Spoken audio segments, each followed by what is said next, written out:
Ladies and gentlemen, hailing from Cleveland, Ohio, I give you BVO. Oh, we boxing? Yeah, we boxing. I need that belt like it ain't no other option. So we punching and weaving and blocking, defeat ain't an option. Let them know, shoot a video, put it on BVO. Let them know, every time I punch, it's a heavy blow. BVO, bound to hit like bricks cause it was set in stone. Let them know, I ain't getting body, but I'ma hit this flow. Yeah, way more than a show, this is BVO. On behalf of BVO Sports TV, we would like to thank our sponsor, Raycon, makers of the Raycon Everyday Earbuds, the perfect model for premium sound with active noise cancellation to block out distractions and transparency mode to keep you aware of your surroundings. They are the ideal for your everyday needs. Just visit RayconGlobal.com. That's RayconGlobal.com and elevate your listening experience.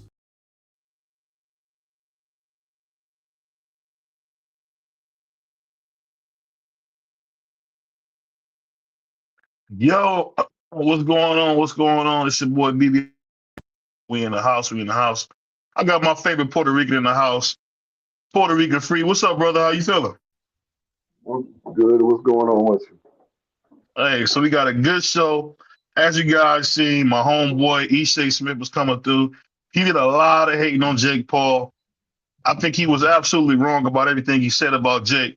But we're going to let him slide. Were you surprised that Ishe was so against the brother from Cleveland, Jake Paul? No, I think what Ishe was looking at the fact that the same thing that a lot of people looked at, it was the fact that AJ has been in the ring with a lot of top level heavyweights. He's a two-time unified champion and he's a former gold medalist. So, I mean, Jake Paul has never been on that level of competition. So he looked at it as the fact that AJ should make easy work with him. And AJ pretty much did. He pretty much had his way. When he wanted to step on the gas, he did, and he got Jake Paul out of there. But Ishe was just looking at the fact when you have a guy in there that doesn't belong with you, you don't play around with those type of individuals because anything can happen. You can get caught with a shot. You can take him lightly, and he ends up beating you, and then you look like the laughing stock of the boxing industry. So I don't think Ishe was pretty much hating on Jake Paul. I think he was looking at the fact that AJ should not play around with a guy that's not on his level. Yeah, my thing was, I'll ask you this. So just want to move on because Ishe going to be on in a second. We'll talk about that when you get here. But what do you think about Christy Martin coming out saying that Clarissa Shields should watch her mouth and stop talking about male fighters? What do you think about her saying that?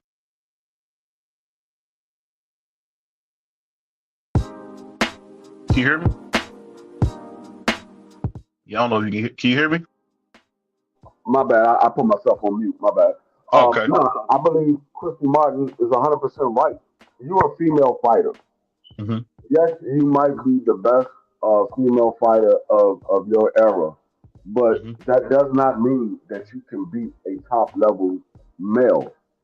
You coming at guys, even though a guy like Keith Thurman is way past his prime, he still is a man first, and he still is considered a professional fighter, and he fought on the top level of the men's industry, not the women, the men. Washed up Keith Thurman or a Keith Thurman that's not in his prime anymore still beats, in my opinion, every female in female boxing. I don't think there's a female in female boxing that can beat Keith Thurman. So you gotta watch what you say when you coming at these men because the same female that come at the men when a man put his hands on you, you can't turn around and scream that he's a man and he beat you up or whatever. You were the one sitting there saying you can beat these men. So a lot of people, a lot of females, they want to be equal, Mhm. but they don't want to be equal. So I mean, and it's not all females. It's just the females that talk that way. Mhm. And that's what I think. That's what Christy Martin is saying. You gotta be careful what you're saying to these men because they still are men. Yes, you are a professional fighter, but these guys are professional fighters as well. Whether Mhm. they the best male professional fighter or not, they still are better than 99.9% of the females in the sport of boxing. So you gotta be careful what you're saying when you're coming at these men. Yeah, she might be able to beat a few guys, but when you're talking about guys that fought on the top level against top opponents, the Mhm. chances of you beating those type of guys are slim to none. Yeah, she had a video in the past where she said that she could beat, Rolando Romero, and she said she could beat Keith Thurman. And I thought to myself, like, she must be on crack because the fact that she would even speak that as if she could beat a man up, I just was shocked by the whole thing, man, because I feel like you talk about a villain. I feel like Carissa Shields really could have been a superstar and really loved, but I feel like she talks so out of turn that she's made herself probably, I wouldn't say she's as bad as Smoke. People know that my man Smoke is the most evil man in boxing, but she's pretty close to that. She's pretty close to that. I That was mean, just crazy. she's Now, go ahead. now I was gonna say, nah. I mean, even with a guy like Rolly, yes, she might be able to land some shots on Rolly, but all it takes is for Rolly to hit her with one solid punch. I don't think Clarissa Shields is standing up to none of Rolly's punches. If he hit her with a solid punch, I don't think she stands up to him. I think she, I think she gets put to sleep from a shot from Rolly. Like I said, she Hmm. might be able to land punches on him, but do I think that she will actually beat him if they were to fight a real fight? I would say probably not. And I would give her props if she goes the distance with a guy like Rolly Romero because we all know Rolly Romero, he can punch. And so Hmm. if she can go and he's the type of fighter that he likes to roughhouse you. He's not going to sit there and box with you. Now he did that with Ryan, but he's a roughhouse type of fighter. So that Hmm. it's just when I hear women say that, I'm like, okay, are you drinking a little bit too much of your own Kool Aid? Because you got to remember these are men as well. Yes, they might not, like I said, they might not be the best of their class, but they are Hmm. men. They still men. What's going on? We got the champ in the house. What's going on, champ? How you feeling, man? What's up, man? How you doing, Sugar man? Shay. Hey, man, I What it just thought do? What's about you, man. good? I don't. I was watching the Dave Chappelle Hater of the Year. I want to give you credit, man. You the Hater of the Year, man. You picked That's against Jake crazy. Paul. Man, I don't try to be, man. Say it again. I said I don't try to be, man. I don't Oh, try to yeah. be, man. No, man. No, The you man heard me got this his year. jaw My broken. man, my man hated on Jake, and I think you jinxed him and you got his jaw broke. I think AJ was listening to you talking about hurt him, and he broke the man's jaw in two places, man. That's crazy, man. Somebody should have been did it. Yeah, well, he hasn't really fought nobody, so I don't Uh, think them Right. persons could have did it before. You know, Chavez bro, Jr. is a kid, and my hey, man Chavez Fury. Jr., Tommy former Fury just champion. not that great. Fury. Right. Hey, Yeah, ain't but Chavez Jr., former he's a champion. drug addict, man. Drug Oh, addict, man. He can't he can't he a crackhead. you go. Damn. he said, he said, I That's forgot you was cold excessive. like that, man. Crack. But we was speaking on a couple current topics. We always like to bring you in to talk about these current topics. But what do you think about Clarissa Shields saying that she could beat up Rolando Romero and she could beat up Keith Thurman? What do you think about her saying that kind of stuff? I don't listen, man. I don't think that is possible. You feel me? Hmm. Like I just, more credit to Clarissa. I don't have a problem with her on a personal level. We've Hmm. always been cordial with one another, but I don't think sparring men and actually fighting men in a fight is two different things, man. So, and you got to understand when men spar women, I don't think they're going all the way out, like 100, like trying to get her up out of there. And Hmm. that's just a whole different type of strength. Hmm. There's a reason why you don't have women in the NBA, women playing, in the NFL, women, racing against, other, racing against men and women, participating in men's sports. There's a reason for that, So the more she's the greatest she'll go down in history right now. If she retires, probably the greatest women's boxer in history. I think of just her accomplishments from amateur to pros in itself. But when you start Hmm. talking about beating men, even Rolly, I don't see that happening at all. She just You Yeah. don't, got her and over she Ann doesn't. Wolf? As far as accomplishments, yes. No, no, I'm It is asking you. You got her over Ann Wolf. That's if she crazy. fought her. If she if Yeah. she fought her.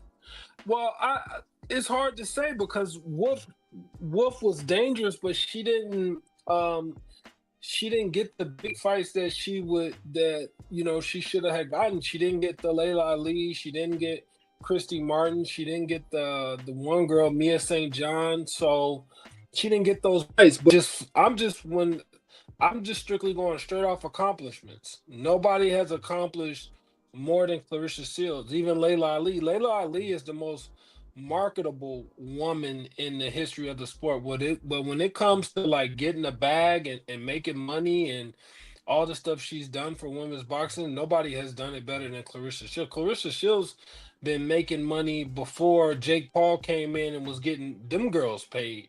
Crystal Shield been making money with my man for a minute, man. So Hmm. props to her. I gotta give props where it's due. She been making money with Dimitri Salita for a while, man, for a minute. She been seeing seven-figure purses since she came out of the amateur. So when it just comes to strictly accomplishments and what one has done in the sport, you would have to say she's done more, and that's what it's out. I think she's done the most it's such a when the sport's so young. It's still so young. You know what I mean? It's not a handful of names. We can't go all the way back like we can do in men's boxing, go all the way back to Ray Robinson and all those greats back, Muhammad Ali. Women's boxing only been around not that long. So just a short amount of time, I would say she's accomplishment wise, she's the best that to ever did it, man. But of course, the women before her laid the foundation, like Christy Martin and Layla Ali and Mia St. John. I remember those girls, those women fighting on TV. I remember Christy Martin opened up all of Don King's pay-per-views. I would see her Hmm. on the Hmm. undercards of Tyson fights and stuff like that. But they laid the groundwork, and now Carissa just took it to another level money. Christy Martin, I don't think was making that kind of money back with DK. I know she wasn't seeing seven-figure paydays off of boxing anyway. Absolutely not. Hmm. Absolutely not. So, she's done well, but when you talk about fighting men, man, that's just a whole different ball game. That's just I don't see it now. Could she possibly get like a opponent, like, starting off, find somebody that's like an opponent, like you would kind of Hmm. start off like a professional. You would look like a new pro starting out looking for an opponent that's taking a couple L's, it's not that good. Yeah, probably I could see her beating one of those guys. But when you talk about fighting a champion, he's a two-time world champion, and he beat Ryan I don't, and he can punch. He can punch. He definitely punch harder. Man, Rolly I would put you don't to see. sleep. Yeah, I don't see it Yeah, happening, bro, at all, man, he would all. punch her wig off, man. I don't even know why she That's would Yeah, now say that that. was crazy. It's a joke, man. It's a joke. But yeah. I I don't say know that why she would because even. Why would you want to even Keith Thurman, even though he hasn't been boxing and for a while, and we haven't Mhm. seen a lot of him lately. I mean, you're talking about a former world champion. Also, I don't. It's hard, man. It's You're talking about a whole different ball game. You're It's talking really about not even that hard, men. champ. Yeah, It's really easy to I'm say. saying Like I'm Keith saying it's Thurman is hard a. for her. It's Oh hard for yeah, her. Not yeah, yeah, it's for hard for sure, for her. sure. And I'll say this, champ. When we look at Clarissa, I think people got to understand she's just a hater, and I think that Uh, anybody that and this is not the champ saying this is me saying it. I just think she's a hater because she goes out of her way to always say something negative.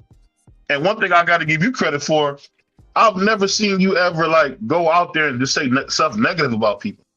I don't see the purpose in doing that. Like every time you turn around, she going at Alicia Bungana, she going at this person, she going at that she's person. supposed to. She's a fighter, BVO. What do Let's you not want to? forget. Let's not Then forget when she Savannah don't say Marshall. nothing, we'll be like, "Well, she doesn't talk." Well, you got to remember, we seen her get beat dead by Savannah Marshall in the amateur. So Oh, this is not a I perfect fighter. She's not a perfect fighter here. said you But talking about her amateur losses. That's crazy. We can't talk a about loss. amateur losses, man. We can't. That's crazy. We can't talk about amateur losses. Those count. Hell No, no. No, Get out that of no, here. no, no count, let's man. be honest. Let's be honest. That Savannah Marshall loss. If you go watch that amateur fight, she ain't lose that fight, in my opinion. Me either. She didn't lose Me. that fight. It was close, Free. I'll give you that. I'll give you that. The Puerto Rican always want to, have an ear for that because he must be thinking that way today. But let me ask you this, because we got so many great fighters out. What do you think about Jai Obatai, champ? Have you seen him? I haven't seen him much. I haven't seen him much to be honest. It was only a couple times I watched fighters, but I haven't seen him much, man. I just Yeah, you know got to watch him. this influencer thing is just crazy. I thought the Armando Vargas was actually fighting a real fighter. The way he No, was talking and the shit he was no. saying, and then he disrespected the mom, and I have an opinion on that. I definitely, think he was out of pocket with that. I Yeah, think that was when nasty. you are when you're like a family member and stuff like that, you can't really be talking in the press conferences and weigh-ins and stuff Shout like to my that, brother man. Because Jai. yeah, because she was, I don't know what she was saying in the crowd, but it was just, you kind of want to let the fighters do their thing, but I definitely think he was out of pocket. That he should, but Yeah. I really thought he was a real fighter, bro. Like I was like, oh shit, I'm thinking like he legit, like Man, he this was gonna a be a tough wrestler, fight. man. He's a fucking Armando is influencer, not really bro. good. Armando is not good though, Ishe. I think that He if you better watch than him him, though. He 14-0. He better than him. Like he's an barely, influencer, bro. he should have knocked He's that a dude out. He didn't even he's knock an the dude out. influencer. He's an influencer, bro. What the fuck is this game turn into, man? Man, it's nasty. Whatever it's turning into wrestling, You not know what I will wrestling, but it's say? You know what wrestling. I will say? When you were coming up, we had networks, we had HBO, we had Showtime, we had ESPN. I think just the dilution of not having networks is really killing the sport. And now Yes. guys are grasping for straws. Anything that hold an audience they want to do. Excuse me, and that comes from running boxing like a dog will go out of business cell. Excuse me. Well, well, We got to stop doing that. yeah. Well, boxing's on life support, man. Because I Mm, mean, when you think about it, is I was saying this I think last time on not too long ago. If Turkey was to pull out and say I'm done. I got other things I want to do my money with. I want to, the Saudis got so much shit going on in other sports. Every time you turn around, they're doing something in tennis, golf. Like they always doing something. And I don't know if he is at the front of that, but I know it's a lot of stuff going on in Saudi Arabia now. It's not just boxing when it comes to sport. I think they had something with tennis in Saudi Mm-hmm. not too long ago. They had and like the top, WWF, they yeah, got wrestling in. they have the top tennis players over there playing for like a crazy ass purse, like some crazy money. So if he was to pull his money, the state that these promoters left boxing in right now, Hmm. What's going to happen to the fighters? What's going to happen? Who's going to show it? All you have is Eddie and DAZN.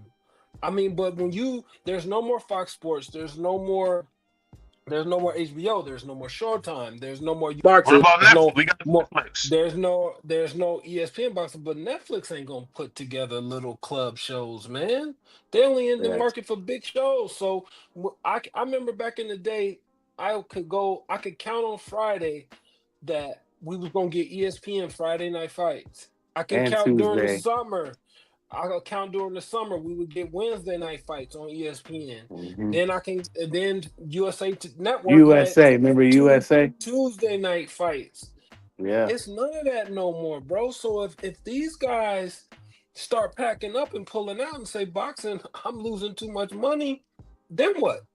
Then what do we do? You better be Because one of them wrestlers like Jake Paul yeah, to be able to because the pull in the people. Netflix is only going to show the big fighters. They're not about to waste their time putting together club fights. So what it could be a 900,000 to 1 million people watching. Somebody has to establish something other than Eddie Hearn to get a network behind them and start putting together good fights. This is just so many years of top Smash the rank. like button. My bad. Go Uh, ahead.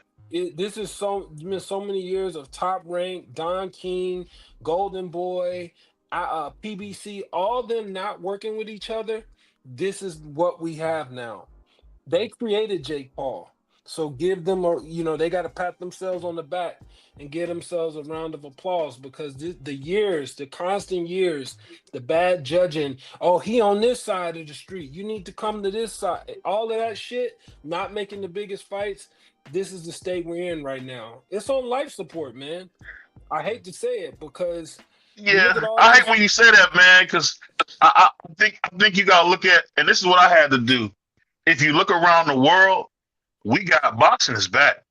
We got a guy in Ja Obertai who 6 of his last 7 opponents he done put in the hospital dead.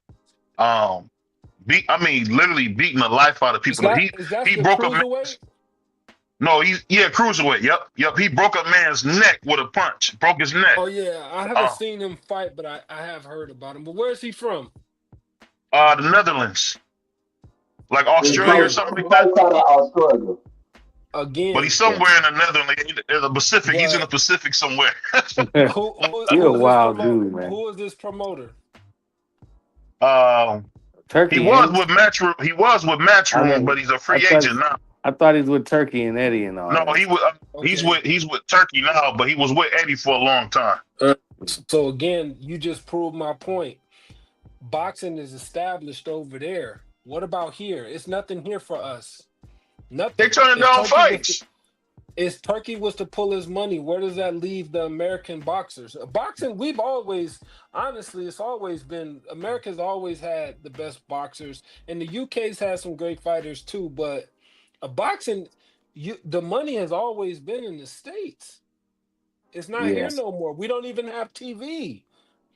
The Mm. big fights, Yeah, I can't even have a fight week in New York. I can't have a fight week in Vegas. There's hardly no fights here no more. And then when it's a big fight here, Turkey's the one backing it. Who's promoting Tiafimo and Shakur? that's Turkey. You proving my point. See when I know who it was. I'm But just telling you but what keep it is. but, So but keep in mind that you say if that, he but what pulls about his Caballero? money, if he pulls his money, what happens to the state of boxing? You're gonna be left with I think it, Jake, and you're gonna be left with Eddie, and that's it. but they said that 20 years ago, 10 years ago they said boxing was dead, and we still here. Nah. It was dying, but people was still having TV. I think it's more in trouble now today than it's ever been. I, Yeah. And you I got because it's just not it's what? just not enough. It's not enough cards. It's not enough outlets putting on fights. It's not enough TV. It's not enough I get TV. what It's you're just saying. not I guess enough. I'm just looking at It's the not enough talent. The things. talent is there though. The talent is there. The Um, talent is there, but you think about this. This is how mhm. bad the sport has gotten. Anthony Joshua profile blew up just from fighting Jake Paul. And I said that. I said that he couldn't afford to lose because he would be known more for losing than actually anything he accomplished in boxing. And you look at all these women and all these people knowing who he is, all these casuals knowing who he is, and we've been Hmm. knew who Anthony Joshua was. We've been following that cat since the Olympics, since the amateur days.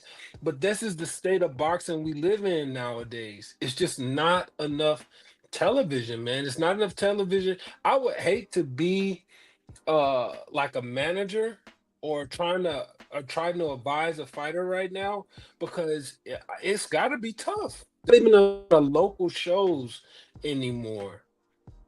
Dude, I remember back in the day, Vegas used to have 2 and 3 local shows a month. Top Rank used to put on shows a month. There was other small promotions a month. Bro, I can't tell you the last time I heard of a professional fight happening in Las Vegas. It's very seldom, man, that we get a show. And if it's a show, it's a big show. It's a big fight.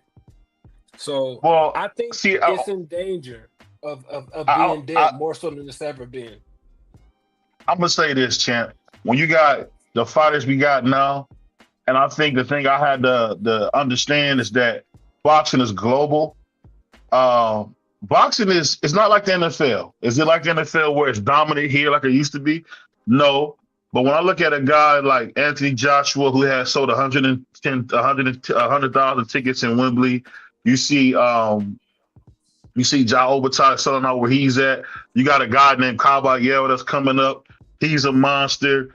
You got Michael Hunter beating people dead. You got Lawrence O'Kelly just beat he beat the foo out this African dude. Man, it was like it was bad. I just think the Nobody talent saw is it. always going. Nobody saw it. You know, Nobody saw it. You know what? That's crazy. You know what I saw? I what's saw him that? saying Jake Paul gave him a hard working sparring, which I realized it was cap. Because I got a report from somebody else that was in his camp, and they was telling me that they was gonna have to. They didn't say it was him, but they told me they was gonna have to send some fighters home because they got to take it easy on Jake. They can't be hitting Jake Hmm. like that and doing that and tell him to take it easier. Now I'm not saying it was him. I don't know who it was, but they told No, me I reported that that same thing. yeah, He that he he had they got to he take had it. no business in there with any of those guys. Frank Sanchez was very No, rough in there. Um, yeah. my So man Big my Baby thing Anderson is, was rough in there. I just think Jake was in over his head, bro. I don't know what he was thinking bringing no, those big niggas in there like that. but the thing about it is I know more about that guy from him saying he Jake Paul gave him a good. He had to go home and think about it because the training was Jake Paul not put hands on him, but it was tough one day. I know more about him from that than you just telling me he had a fight. That just tells you everything you need to know about the state of boxing, bro. I Mm. know This more is about him than that than you actually he telling he had a fight. I'll give you that. That's a good point. I guess the thing about boxing, man, and that's kind of why I cover just the complete gamut of sports. But I just love the sport, man. And I remember being a young kid. I must have been like 5 or 6, and I got to watch the real deal Holyfield put hands and feet on Mike Tyson. And when I seen that, I said, man, this is my favorite sport.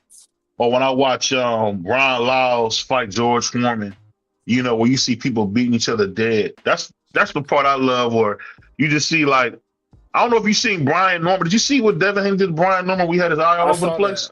Yeah, I saw that. That was I I saw couldn't that. believe that his eye was all over the place, man. But go And ahead, Fred. I know you got a couple of questions for the champ.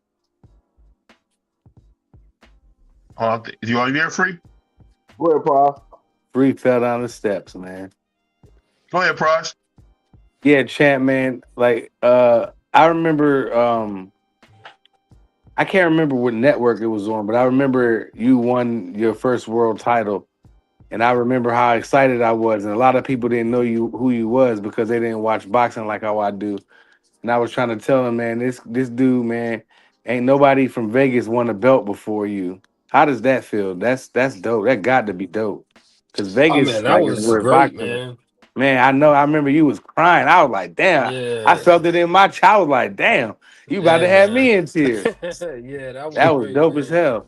Yeah, being the first from Las Vegas, being the first from Nevada, period, the whole state, Yeah. but definitely from my city was that was great, man. That's a feeling I'll never be able to replicate throughout life, man. That was just one of them. That was one of them ones, man. Yeah. That was just one of them ones, and everything came together that night. We had a perfect game plan. Just Mm-hmm. everything just went according to plan, and that was boxing was alive and well, man. It was flourishing. It was on cable television. It was on Yep. big networks, pay-per-views. And listen, man, I appreciate guys getting paid now. I'm happy guys getting top dollar and making seven figures. And you got guys with 8, 9, 10 fights. They getting crazy money. They getting like HBO Boxing After Dark or HBO Championship Boxing type money. And they got 8, 9 fights. I'm happy that guys are making more money, but it's just not enough for me. What scares me is it's not enough players in the game. And when there's not enough players in the game promoting and putting having TV and having an outlet to get the fighters seen more, it scares me. That Yeah. scares me more than anything because if that one guy pulled a plug, it's just like, whoa, where these guys gonna go? That's scary. Yeah, that'd be ugly. We don't But want the that. thing is, they said, see, this is the thing that sucks about boxing. When Don King was doing his thing, and they switched to streaming, right? They cut Don King out of the streaming. Now you got Don King putting stuff on his own network. It looks super 80s or whatever. But I don't know. I feel like you can't win for losing in boxing because then you got people who don't embrace Jake Paul. It's like you got to understand if people would get with the program, it will work. Like, think about this. When Jake Paul came to boxing, he wanted to make Clarissa Shields his marquee star, right? And she spit in his face pretty much and said, I don't want to do it. And now you got somebody lesser than her in Amanda Serrano. Amanda Serrano's a good fighter, but I wouldn't say she's no all-time great. You know what I mean? Not in the same way Clarissa is. But what can you do if people don't want to, get in line? I just feel like that's what you're dealing with boxing. People don't want to get in line, man. They just don't want to work together, man. And we heard Don King say it best: working together works. I don't know. Yeah, I guess that's the only thing that's so frustrating about boxing. Nobody wants to work together. Everybody wants to do their own thing. Everybody. Everybody's independent contractors, so it's just like any other, like it's too anything much else. money, man. It's a lot of money involved now. And when you start giving these fighters that kind of money, it just fighters have egos. They have really big egos. So, but when he comes in, he came in and he really he pimped the game out for himself, and I'll always give him credit for that. But when everybody says he's such an asset for boxing, outside of himself and the women, I'm trying to figure out what has he done. I'm trying to figure out what exactly has he done. What big events besides featuring Amando Serrano has he done? If he was really about boxing, he would start putting together. He would start taking this shit like he would start putting together club fights and be doing it on the club level and having and bringing fights to Vegas and doing the monthly shows and building guys up. But when Do you think he know to everybody's do that? well, supposedly he got people with him. I mean, but when everybody Man, tells that me, man just bought a $40 million hunting estate. He ain't thinking about but nobody else. no, but exactly. So when everybody tells me he's done so much for boxing, I'm trying to figure out what exactly has he done. He's done exactly what anybody would do if they was able to make money. He's lined his pockets, and for that, I'm not gonna count them. For that, I give him credit for. But when you tell me he's done so much for the game, what exactly? He made a mockery of the game. He shouldn't even have been ranked in the WBA in the top 15. Like, what are we talking about? He got Yeah, himself ranked off of what? Beating a 58-year-old Mike Tyson? that was crazy. But He's Isha, we've been he's seeing this never forever. They've been doing no this forever. Nah, When buddy. no, they had bro, Ryan Garcia. They had Ryan not to Garcia was at not to this 140. extent, They had the nigga. Go ahead. Not to this extent. Not to this extent, bro. I don't mind if we've seen it before, right? I don't mind if a guy's been fighting professional, like a Peter McNeely, and all of a sudden he's thrown in the rankings and he's fighting Mike Tyson. I don't, he's been boxing. I've seen it. What the F was that? I've seen guys, well, he had just coming off a jail. I've seen guys be promised, you beat this guy, you get a title shot. They're actually pros. We gonna rank this guy in the top 15 based off of what?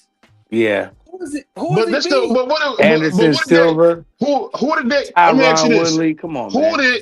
Who in the world that Ryan Garcia beat to be the number one contender at 147 when he had never even fought at the weight class? But he's been See, fighting the thing though. that get me is boxing be picking and choosing.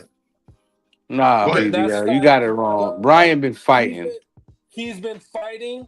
Normally, when you jump up in weight classes, that's just the way it is, man. When you jump up in weight classes like that, you will have preferential treatment. It's the same guy, Ishe, that said he wish he could dig George Floyd up and unalive him again. Listen, and these are the guys that move up. But hold on, hold on, wait. Boxers never cared about a person's character. Let's get that under control right now. They've never cared about somebody's character, and I think everybody knows how I feel about Ryan Garcia. So he's just one of them ones that if I see him in public, I don't play that whole shit and all of that. I don't play that shit. I don't play that with him or Teofimo. I don't play games like that, bro. That's something I take very, very. I'm very prideful about my heritage and where I come from. But boxing has never cared about that. They've always cared about that. But what we talking about is a guy. Now, if he had fought some boxers and he got to like 10 fights and all of a sudden he was ranked, I can live with that. And when he did fight a boxer champ, he lost to a C. Exactly. So when you talk about you fighting retired MMA fighters, you're fighting basketball players, and you fought Tommy Fury. Hold on, but when you was beating up Charlie, they used to drive cabs back in the day when you first got started. Nobody said nothing. No. When you first got started, they were professional fighters. Yeah, but I said they was professional though, BBO. No, they was grabbing niggas that was driving cabs, working at the gas station. It don't matter. BBO, you gotta understand the sport of boxing. When you on that lower level, yes, they do have full-time jobs because they're not that boxer that's making hundreds of thousands of dollars. They're not making millions of dollars. So yeah, those guys that's starting out, they still have full-time jobs, but they are professional fighters. Everybody start off at the bottom level and work their way up. So you can go back and look at Floyd beginning fights. You can look at Sugar Ray beginning fights. You can look at Tommy Hearns. You can look at all of the greats. When they first started out, they was fighting guys that was on the lower levels. Then they worked their way up. That's how it goes in the sport of boxing. You start off on the lower level to see how you are, and then as you go on, your fights gradually get harder. You don't come in fighting guys that never fought in the sport, and all of a sudden you're ranked. Yeah, that's my only thing. Yeah, that's the. Listen, when he stepped up. Go ahead, Coach. That's the only thing I have a problem with, man. Is that right there? That is just like a big, like crazy. What are we doing? And he's right. I didn't have the luxury really to start off like that. I start off and they matched me pretty hard. I fought Alfonso Gomez in my third fight, who ended up, I think he ended up fighting for a world title. He was like 1-0 or something like that, or 2-0. I was like 3-0. I did have some guys that were opponent type fighters, but a lot of times the one guys that I got that necessarily had loser and stuff like that, they were replacements for other guys that fell out, that didn't pass their medicals or pulled out because of money, and I would have to fight a replacement. My problem isn't him being ranked. My problem is the body of work he put in to be ranked. Like, what are we doing, bro? If I can just fight basketball players, MMA retired guys, and lose to a real fighter who can't really fight, and then turn around and fight a 58-year-old Mike Tyson, and now I'm ranked, bro, that's crazy. Crazy You know work. how I wasn't ranked till I beat Rand. I didn't get ranked at 147 until I beat Randall Bailey. That's crazy, bro. That's insane. That's Yeah. insanity. What are we But talking you about, seen man? God, you seen guys be favored by the promoter, by a certain promoter who will spend that money to put them in position like that. That's how that works. But I see the Yeah, thing that gets me is you got hold on. You got a guy, and I'm asking you this, champ. When you got a guy, for one, he's white, which always helps in America. You got a white guy that wants to be a part of the sport that we all love and actually did a huge event with Mike Tyson's old ass. Did another huge event with Anthony Joshua. I mean, I would think niggas would be trying to be in line to be on the undercard, and every time he fight, it'll be like it was because you remember on those Don King cards, Julio Cesar Chavez fought on the same card as Mike Tyson. These boxers got these crazy egos, and it's destroying the sport. Nobody wants to be on the undercard for whatever reason. But you telling me if Julio Cesar Chavez Sr. can be number 2 to Mike, y'all can't? That's what I'm saying. Nobody's doing that. I'm not really no, but again, when it comes to the male boxer and who he's promoting, what has he done? I'm trying to I'm trying to just figure out outside of him making money, and I give him credit for that. He's securing the bags, making way more money than I ever made, and he's in the top 1%. He's probably in the top 0.5% of fighters that's been made money in this sport. So when we think about that, I give him credit, but everybody tells me I see it all on X and formerly Twitter that he's done so much for boxing. What has he done? Brought casuals to the sport that think he can Yes. beat. Yes. No, That's no, corny. wait, no, hold on, wait. I'm We not done. need them, Cole. Go ahead. Wait, Go no. ahead. Brought casuals to the sport that think he can beat Anthony Joshua and only care about him. They don't care about boxing. They only care about him. They don't tune in to watch other fights. They tune in to watch him. Those same casuals ain't going to events when they're in the States to just go watch boxing because Jake Paul brought them to boxing. They're tuning in to watch Jake Paul. They actually believe. Do you know how much money was bet on him to beat Anthony Joshua? It was That is insane. just insane. Yeah, that was just yeah. crazy. It's like Hey, what are we talking They about, don't know man? what they looking at. no, I'm gonna tell you You what. being hold on one second, Phil. I'm gonna let you go. Ishe, you being unfair because they Nah, did. nah. There's always going to be that element of people who just want to see certain. We got that with Tank. You got the Tank sexuals who only want to watch Wow. Tank. They only want to see when Tank fight. Same thing when they used to have the aerosexuals. They only want to see Arrow fight. It's always been that way, but the casuals But are what but moves the at least needle. these guys fans actually know boxing a little bit. He brought Yeah. those Disney fans over here, bro. They don't know shit about the sport. We don't. We need them too, Ishe. We need them too. They got a pocketbook full of money. But go ahead, Free. I know you had something. Go ahead, Nah. Free. What I was gonna say is what's crazy. They said Jake Paul is like what 12-0, and I was trying to figure out what 12 professional fights he had because at the beginning of his career, quote unquote career, when he was fighting Nate Robinson and all those MMA guys, those was exhibition. Now all of a sudden they made those actual fights. Those was considered they was exhibitions. Now all of a sudden these are actual fights. So No, what Nate Robinson have a pro career as 0-1 in professional boxing. He and does. you th- Yeah. and you think about this. What's crazy about that is what you just said. I'm gonna piggyback on that.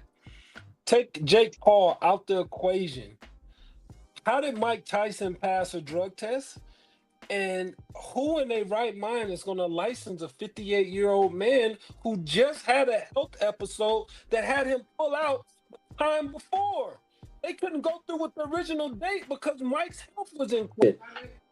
He's 58 years old, man. Well, like, what are we doing, bro? And I'm happy Mike got his paper. I ain't saying that. But I'm just strictly talking about where the game is going. And everybody keep telling me what he's done for the sport and how great he is. And I keep saying, outside of himself, which I respect, what has he done? He got a local show going on.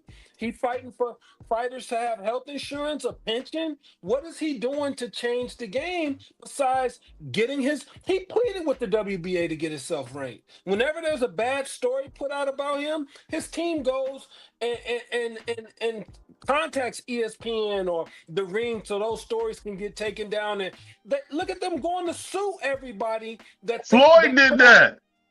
Sue everybody. Stop. That think that was rigged, that think there was an agreement in place for a rigged fight. Now his team is so like, bro, what are we talking about? What are we talking about? And my thing is this: outside of himself, like you got to tell me something else he's doing for the game outside of himself because I just don't see it. What is he doing? He got the biggest female boxer in the world. He got Alicia Bungard, the future GOAT. That's crazy. He got hold on. He got Caroline Dubois, another great young fighter coming up. I know people don't care about women's boxing. I said the women outside of getting them paid. Exactly what has he done? You still ain't told me nothing. All you keep I told you what he did. Big Gates, the big what Gates has he done for on. men's boxing? He's putting on Big Gates. We can't even sell. We can't even. We put it like this. We had the Chance Crawford. We had the Chance Crawford versus Hero fight. Didn't sell a million pay-per-views. Won't even close. We got a bunch of pirates. That thing was empty, man, and he gave that a lot of tickets were comped. You telling me Big Gates, but it was a lot of viewership. But shit, everybody and their mama got Netflix.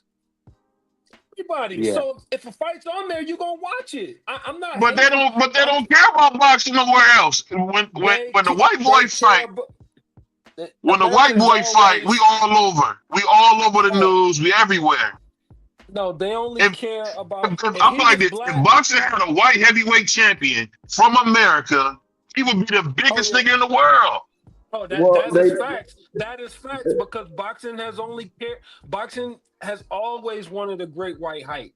Always. They've always that story. They just don't have it because technically the boys over here can't fight like that. That's why if you remember, that's why they dug up Peter McNeely with all that bull stuff. Oh, I'm fighting for my grandfather. I'm fighting for my father. Then he go in there and Mike Tyson beat the noodles and sauce out of him. No, they said that Jerry Cornyn was gonna beat Larry Holmes. They built him up too. BVO, I'm gonna tell you what you learned. But didn't he drop? I'm gonna tell you what you learned on Friday. You learned on Friday that Jake Paul will not be stepping in the ring with another professional fighter. I can guarantee you that. He said he want Canelo next. Free. That's cap. He said that he gonna fight Ja Obertai. He said he gonna send it off for the Ja Obertai. He gonna get his jaw broke again. No, he's gonna get put in the hospital and he's gonna be unconscious when he gets there. Ja Obertai and his team said they don't think they would take the fight, but that's cap. If they put that money on Ja's desk, they're gonna take it. They're gonna take it. I'm telling you, Ishe. We gotta be excited to have a dude that actually kept because boxers on life support. The business model ain't working no more. We gotta get some casual fans. That's why I was excited about Ryan Garcia, but he turned to be a stone cold racist. We gotta get somebody with a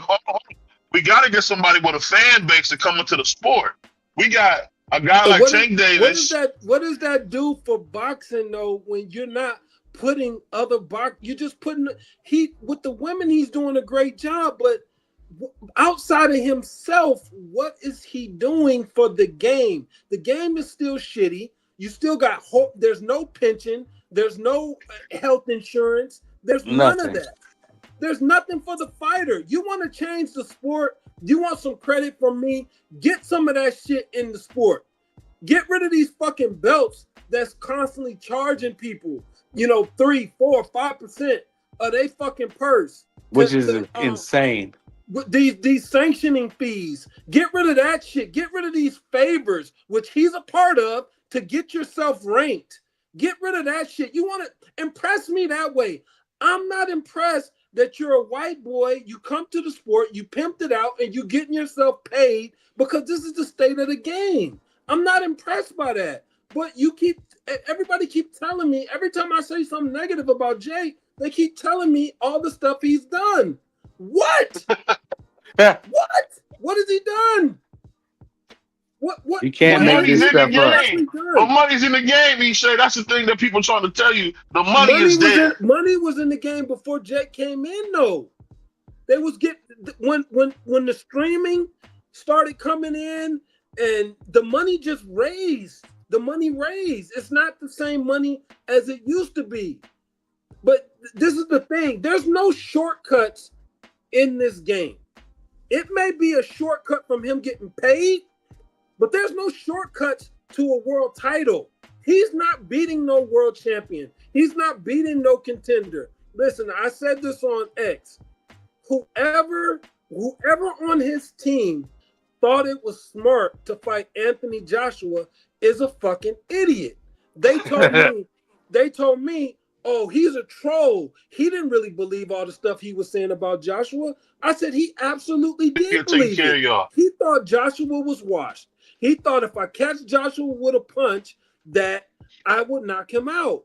So he picked Joshua for a reason, not knowing that you can't make shortcuts in this game. You're not beating you. I said this. Do you know how hard it is to win the Olympics?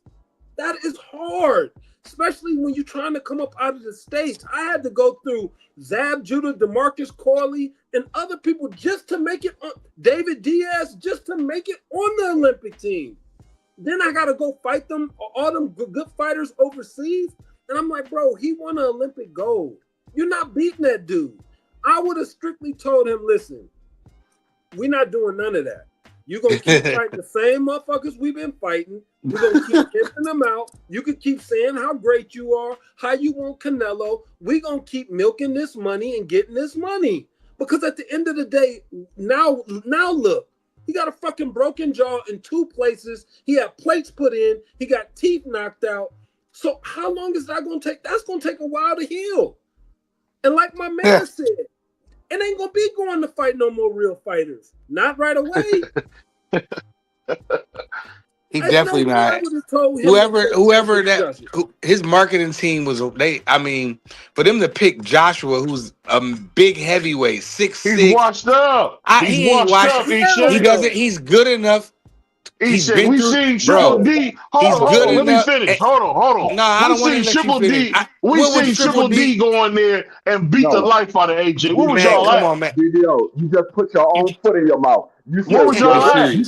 No, you said AJ is washed up. Well, if AJ is washed up, this man just got stopped by AJ and got his jaw broke. So if he can't mess with a washed up AJ, what makes you think he's going to mess with somebody who's not washed up? He can't even beat Tyson. What's his name? Tommy Fury. And you think about it, and y'all think about it. And now look, when I do watch boxing, I'll be like, man, that motherfucker nice. He can go, or oh, I like what he doing, or I like what so and so doing. Oh man, look at that jab. Y'all have never seen the Jake Paul fight and said you like this, or it was any compliments. Any compliments of him fighting a real fighter. You've never said that. He doesn't know how to relax in the ring. He doesn't know how to tie up. He doesn't know how to move, like actually box. He has no concept of jab, no concept of defense. He's just a complete novice. Why won't the legend? Hold on, let me say this, champ. Why won't the legends like you help him? He's the guy. He's the guy. He's the guy. Because he got yes man over there, and he don't got trainers. Those guys ain't teaching him how to box. Listen, number one is he got guys over there I know. Like I know Jay. Yeah. I know the guy that's training him. I don't know Larry, but I know who's Larry's work with. I know the guy that's running his promotional company. He used to work with Badu Jack. He came. I basically brought Mike into boxing when he first came out here. So I know Mike Lenardi. Who in their right mind thought it was a good idea to fight Anthony Joshua is beyond me. Unless you cashing out. Unless He could have beat him. He could have beat him. He just got caught. He just got caught, champ. Stop it. He got That's this is the thing you crazy. got to. This is the He thing you got just to got remember. caught. He started walking him down, bro. He walked him down. It was the I worst. seen It was the worst 6 rounds I've ever seen in my life. the worst 6 rounds you ever seen. Oh my God! The worst man 6 was going to rounds canvas 8 times. by the worst The 6 ring was rounds slippery. I have ever seen God. in my life. The worst. No, And Champ, you being too hard. Champ, you being too harsh. No, when you talk about just strictly surviving, want no parts of the fight, running around the ring, falling down, doing everything to survive, not engaging, it was pathetic. The worst 6 rounds I've ever seen in my life. Don't ever tell me this guy is a real fighter. Who in their right mind thought it was a good idea? Keep fighting basketball players and MMA guys. Then you're just going to get criticized by guys like me when you say you ready Oh, the champ for is having a little Canelo. technical issues. No, he good. He's good. Hold on, we missed everything. We missed everything you said, champ. Say it No, one more time. you missed everything. We heard everything. You didn't hear him. Oh, okay. No, I'm just. I didn't hear what just you said, like, champ. My bad. I'm just saying, like, we got to start killing the nut. They teach the white boy how to throw an overhand right. He knocking out basketball players and retired MMA guys, and everybody going crazy. Everybody going. Well, he got so much power. He can't fight. I've been saying this for since he been boxing. I said he can't. He does not know how to fight. There's no shortcuts in boxing. That's You why seen him drop Tyrone Woodley, a legend. I mean, get out of here, baby. Y'all You're just a wrestler. He just said that. Hold on. Former MMA fighters. He just said that. Let me say this, champ. Let me say this, champ. Because what we doing is wrong. We finally got somebody that's moving the needle, and we're not getting behind them. Boxing is the only sport where they'll do something like that. If it's got to be Jake Paul to get us back on network TV, let it be him. We got to do something. Jake Paul, they can't pay him enough to get on Showtime and HBO's out of boxing. They can't afford for sure. No. I never knew Netflix would do boxing. But you see they doing it now. Yeah, no, hold on. I never knew they would do boxing. You said we're not getting behind them. Since when have you seen anybody get behind somebody who they don't believe can win a professional fight? I don't understand. I put like this. You hear, and I'm not singling the champ out. I'm just saying you hear boxing legends like the champ who say he's not good for the sport. But guess what? If we didn't have him, who else is moving the needle for us? Tank won't fight nobody. I never said he wasn't good for the sport. What I said is everybody keeps telling me how great and what he's done for and what boxing. He's done. You're right. You did say that. My mistake. Outside of himself, making these big events and getting himself paid and the women, what has he actually done for the sport? That's all I'm saying. You don't think he's raised the profile of the sport? He's raised the profile for himself. But I'm telling you, I hadn't heard the profiles for himself. Boxing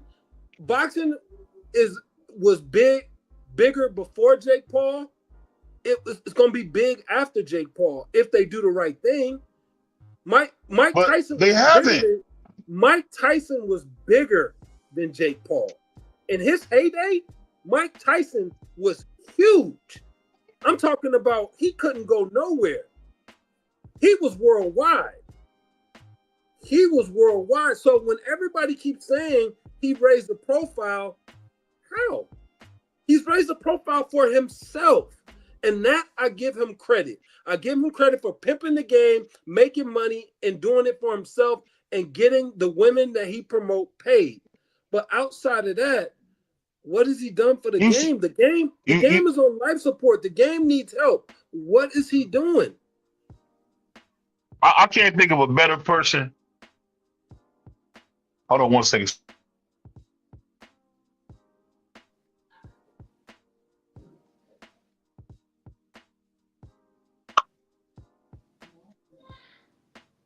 Go ahead, Joe. My bad. I had to handle something on my end. Go ahead. And then we got somebody in the comments saying Jake Paul is a guest in boxing.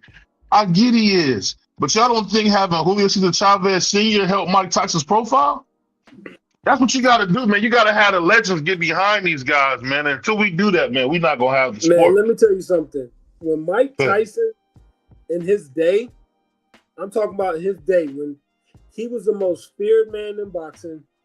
He could box, and I don't remember a time when boxing was just so big. That man was big, bro.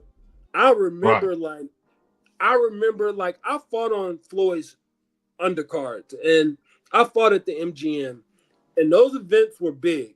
Don't get me wrong, and the strip was big, and it was. But bro, when Mike Tyson fought and being in that MGM, and I was just an amateur then, I would just go down there to hang out.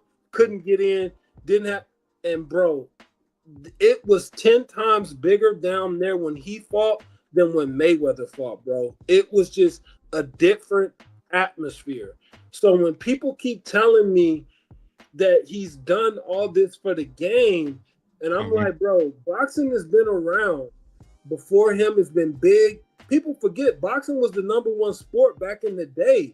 They was filling up baseball stadiums and shit. Boxing was the #1 sport, and the promoters killed it. Then baseball came, and then later football came, then basketball. But back in the day, look it up, boxing was the #1 sport in America. It used to fill out it filled hella hundreds of thousands of people will fill baseball stadiums just to watch a fight. And then it slowly died. It started dying over the years. Then sponsors started leaving. So this whole nonsense that he's some type of fucking savior always irks me. Because I'm just thinking, what has he done? Boxing has always been great. It's always been a great sport.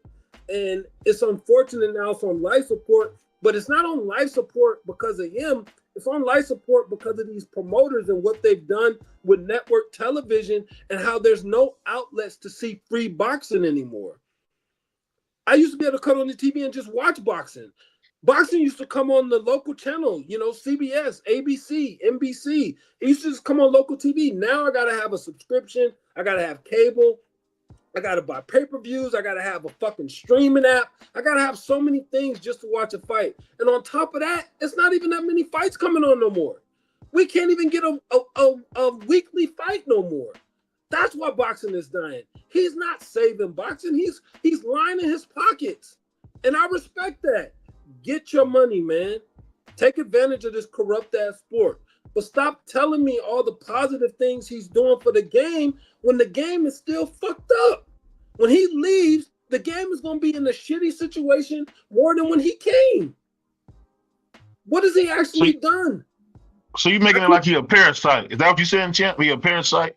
He's a good parasite, though, because he getting paid. He eating the best food. He getting paid. He taking money with guns. He got the complexion for the protection. He took advantage. He saw a window. He kicked open the fucking door, and he took advantage of it. And I will always respect him for that. But people keep telling me all the great he's done and how boxing is seen and Netflix this and Netflix that. I'm like, yeah, but Canelo and Crawford was on Netflix, and he fought an old Mike Tyson on Netflix, and I'm just trying to realize exactly what has he done. It's still no health insurance. It's still no pension. The sanctioning bodies is still crooked. The ranking organizations is still fucked up. So what has he done to actually change besides lining his pockets and all of that? And for that, I salute him. Congrats, man. You're in the top 0.5% of fighters to make money. You think about it. He got 10, 12 fights. He made more money than fucking ever. Than anybody has ever made. And I can bank on that. He's made more money than anybody has ever made in 12 fights in the history of fighting. Nobody has made more money than him. George Foreman had to come back to boxing because he was fucking broke. When he fought Michael Moore, he had to make a return to the sport. He got rich off the fucking grill, not boxing. He got rich off the grill. So I would respect him for that, man. But we got to kill this nonsense that he's some savior for the sport and he's done all these positive things. And boxing is on Netflix now. And we owe all of that to Jake Paul. Nah, man. Turkey's done a hell of a job getting these boys paid. And I respect him for that. But like I said, it's never a good thing when one man controls a lot of shit. We see that with the UFC. When you have one motherfucker controlling everything, that's never a good thing. You always want different entities, and you want TV and different angles here. Okay, ESPN, you don't want to fuck with my guy. I'll take my guy to Fox Sports. You never want one guy controlling every fucking thing. That's not good for the sport, man. That's not good for the game. Yeah, absolute power corrupts. Absolutely, that's the old quote. I'll say this: the thing I will say about it is, what do you think about? I thought she's a horrible congresswoman, but her name was Omar something. She is actually proposed that the government actually come into the high schools and start to offer boxing as a sport. What do you think about something like that? Boxing used to be back in the schools back in the day. They took it out. I don't think it's good. I don't. The problem is I don't think it's if you're gonna train just to be in shape and stuff like that, that's cool. But you're talking about going to other schools and fighting and doing all of that, nah. Because you can't play boxing. It takes years and years to master boxing. You know, it's easier to learn how to play football, basketball, and baseball. I'm not saying getting to that pro level. Of course, that's hard. But it's easier to learn how to play those sports than it is to learn how to box. It is. Boxing is hard. There's no shortcuts around it. He broke a code to the shortcut to the money, and I give him credit for that. But as you see, there's no shortcut. He hasn't improved. He looks the same. He's no better than he was. No, not even just him. I'm just saying I think it's a good idea if the U.S. government did get into boxing and give these young kids a chance. I don't think it should be no live fights at all. What do you mean, in the school? You bring it in the school and you let them train as a way for fitness. But I don't think they should be having no fight leagues and people going to this high school to fight this high school. Nah, man. But they do it with martial arts, and boxing's the martial art. You know that. You gonna have a lot of motherfuckers get knocked out, getting slept, and you might even have a motherfucker die. Like, come on, bro. We can't. Nah, hell no. You can't have no boxing league in high school. Nah, hell no. And then what kind of coaches you gonna have? Somebody gonna get smoked. Exactly. You're gonna have the fucking. You gonna have a lot of these high school coaches. I gotta give you your credit, man. You a piece of work, man. Ishe out of control. Coaching everything. The soccer coach basketball. The basketball coach football. Like, so he gonna coach boxing?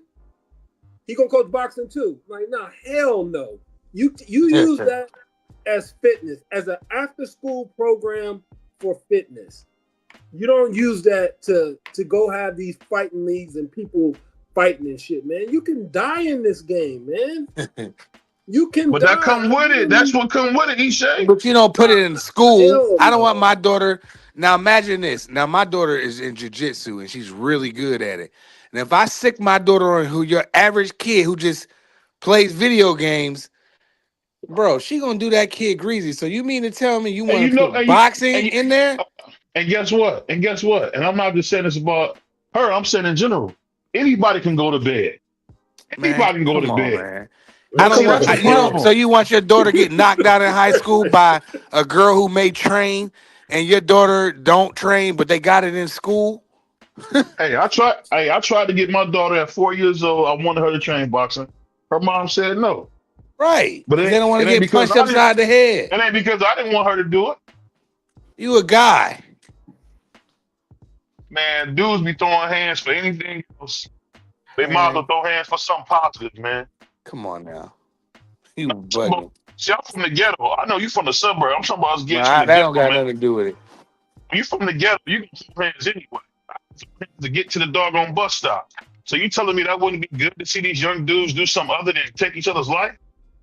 But hey. Nah, man, because it's already sports in high school. Man, you can't play boxing though, bro.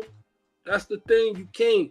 It ain't for everybody, man. Nah, man, I you went to the can't. Y and found out real quick that I'm just gonna spectate my favorite sport instead of trying to, and I'm gonna play my second favorite sport, basketball, which I was very successful at.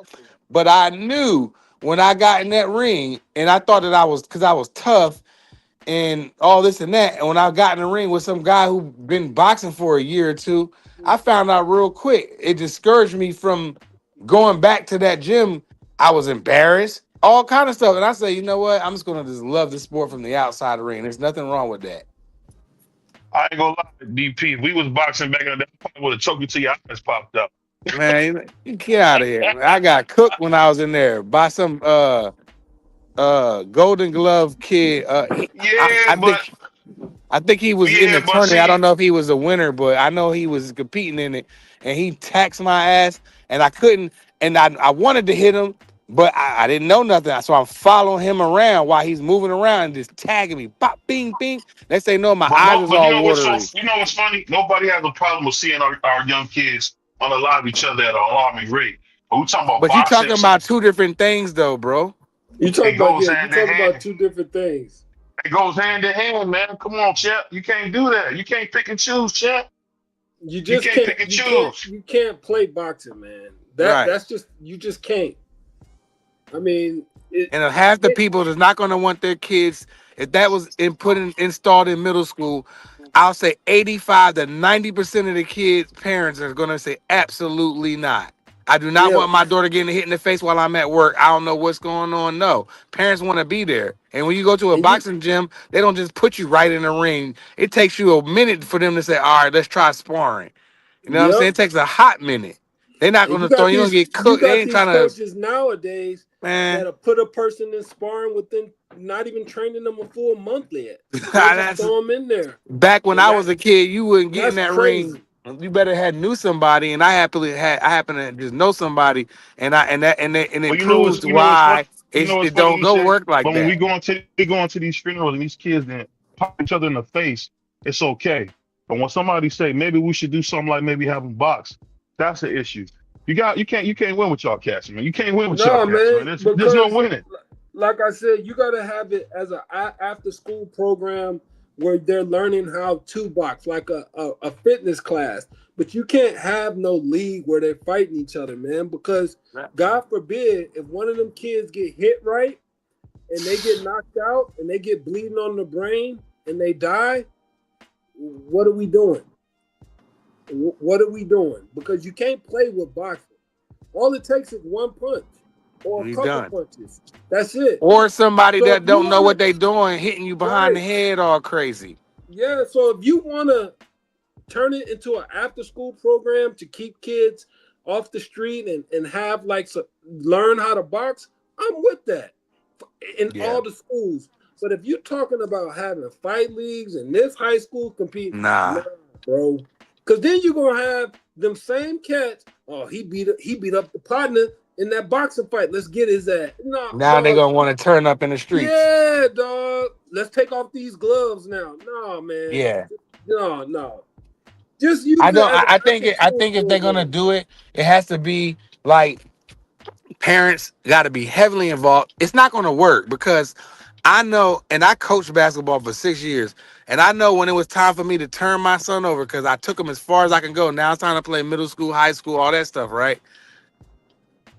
I need to be at the practices. I need to see when he was little. I need to see what's going on. When my daughter go to jiu-jitsu, I need to see what's happening in that class. They film everything so you can stream it. So they make it because they don't really want you in there, but you can stream it live, right? I need to be either doing that or they're, in the flesh. There's no way that they're gonna say boxing in school and then after school, your kid, instead of him going to football practice, he gonna go box and hit and there's other people swinging at him or her. Bro, it's not gonna work. The parents are not gonna No, sign off on yeah, it, bro. it's crazy, bro. What's wrong with you? You got parents and kids in the hospital because this dude got a headache. Come on, man. It'll be, how Hell many? no. Hey, champ, think about the lawsuits But it's that the okay when we school's go on gonna the have. funerals, though. It's okay when we go on the funerals of these If leagues. they It's make, okay. let's say they made the kids do it, and one kid, it's gonna take one lawsuit that's gonna change all of that. Because all the kid got to do is say, "Oh, I can't remember nothing," or or their mental health and all this stuff and all that good stuff, man, it's not going to work. It's not going to happen. It's not going to work. Nah, it's definitely not gonna work. It's Definitely, impossible. it's just not a good look, man, So you mean to tell at me all. in some of these good white schools, they're going to make their kids, they don't want their kids punching and fighting? Man, that's not No, happening, man. My daughter go to a white school, and trust me, just them knowing her do jujitsu and she's good at it, they already they move around. What the kids say, So for them to put boxing and jujitsu, my daughter and her opponents, they don't punch each other, they grappling. If yeah, my you daughter can't. flared up and punched one of them kids that she's twice as they size, come on, bro. See, what I'm Yeah, saying is this. This is what I'm saying. Your mic out of pocket. now you got to use it as an after school program, man, where they just learning fitness, bro. Fitness. Yeah, you can't have Exactly. no league where they fighting each other Hell and stuff no. like that. Somebody gonna get unalived, and then Yep. it's gonna be all on the news, and then the schools are gonna be under fire. The principal, the superintendent, it's gonna be a mess. They're not gonna sign off on that. It's not happening. Nah, it ain't happening, We bro. can move on No, from it's that not. It's subject. It not. ain't Yeah, happening. it's not gonna happen because, like, you got like these inner cities where you already have gang members out there. You got automatic. They already got beefs. Like Ishe said, you go in, you have a sparring session with one of these guys, and they don't like what happened in the sparring session. Now you got an all-out brawl outside of the school because this dude got beat up in sparring. They will never do that. They will never do that. Like Ishe said, you can't play boxing. That's why every other sport they say I play football, I play baseball, I play basketball. When it comes to boxing, I box. They don't Nobody say say I I play play boxing. boxing. Yeah, I box. nobody, Nobody. because you You can't never play it. heard that Nope. ever. So We it's going not on gonna People happen. topics can't. You know how many topics from the fights I Bronx. saw back in the day from people just slap boxing? On the Man, that turned into real fights. And then like That free turned you into real and D free, fights, you made bro. a really good point. Imagine the gangs say, you know what, yeah, it's gonna turn into boy, man, that's not gonna work. It's not gonna work, man. I done seen so many. You slap me too hard. You slap me too. Man, I done seen real fights turn into just just slap boxing. Real fights off of slap boxing. Straight slap Play boxing. slap boxing. It turned into ones somebody get hit clean and catch feelings, and now they want to throw fists. They want to ball their fists up, and Mm-hmm. now they're in the fight. And I seen it happen all the time. That's why I was like, yo, they were like, yo, man, you want to prize? Let's slap box, man. Hell no. I'm not letting you Hell niggas no. hit me in my face because I'm gonna catch feelings. So I don't Yeah, do it. I didn't do it. I don't yeah. want to This play. just no. I don't think it. I don't think it'll work, man. I don't think it'll work at all. If they doing it outside of anything but fitness, I don't think it'll work. Cause you can't play like that. You just can't play, man. Yeah, I rather my daughter if she want to box, I rather for the first I would have to get her with some people that know exactly what they're doing. Like it's some people in Philly, Cyclone and them, like back in the day, Cyclone Hart and them, they wasn't gonna let nothing happen. I don't like Ishe said, you be 3 weeks in, they already got you sparring.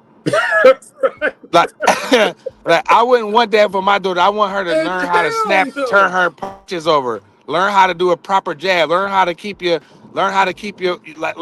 on the phone, learn how to do certain things. And then if I be like, you know what, my daughter, I want to see what she can do against another novice, and then we'll see. Right. You got cats in there. That's immediately you can tell a bad trainer as soon as you see that. As soon as you see that, you know they can't train worth shit.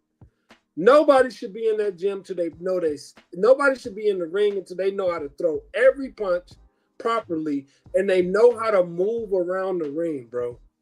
It took me forever to spar for the first time when I started boxing. That was a process, man. Shit, I felt like fucking the Karate Kid. That wax on, wax off shit. I was like, this shit is boring. Forever, man.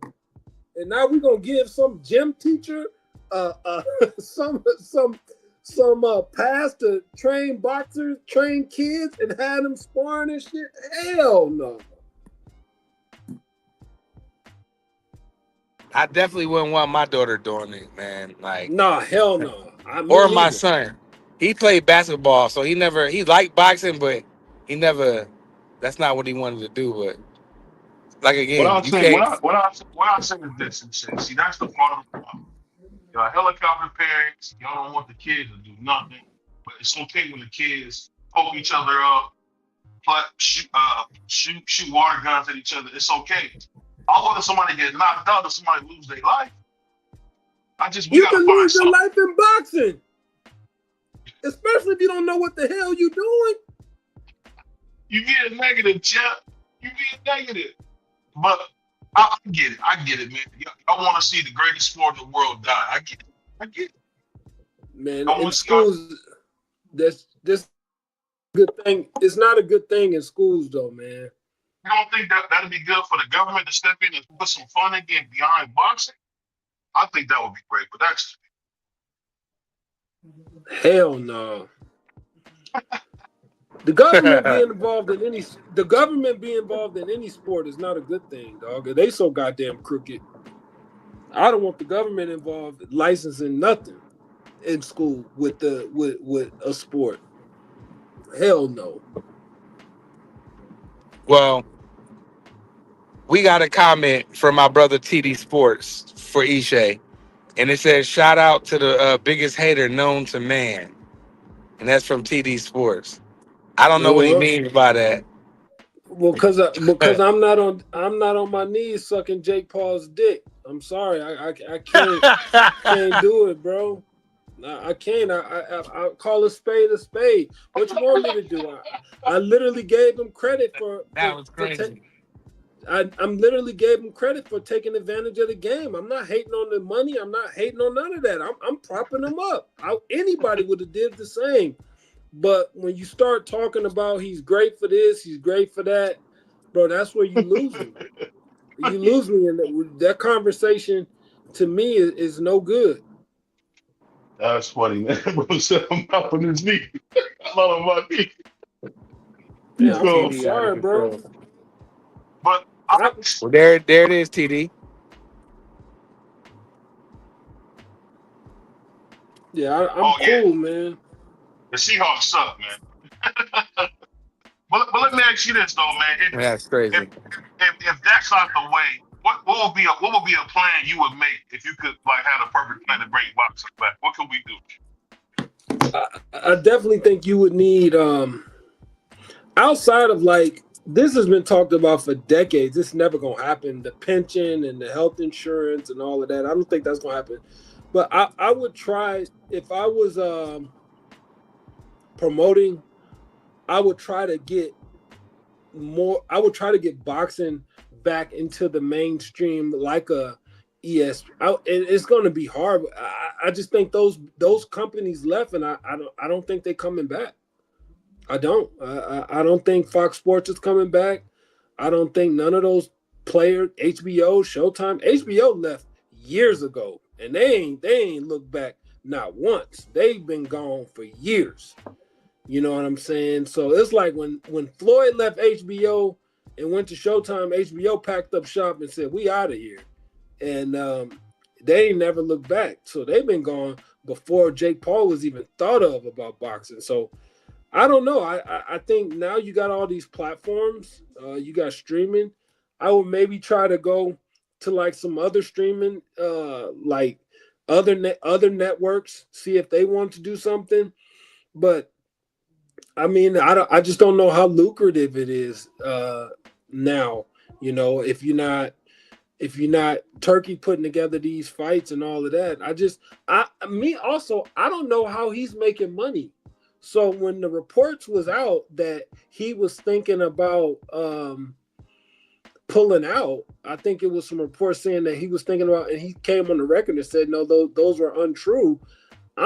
He has to be losing money, and I know he got the money to lose, but I'm like, between the fighters' purses, the little crowds that's going on in when he puts those fights over in Saudi, uh, he has to be losing money. How do you sustain that? Because I never met a rich person just constantly love to keep losing money.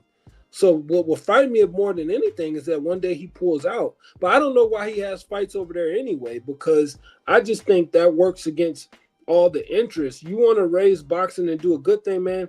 You promote them fights and you keep them in the States, and you only have a couple fights over there a year, man. But you go He and you not on keep that though, champ. He's like they're trying to make Saudi Arabia the capital of like entertainment.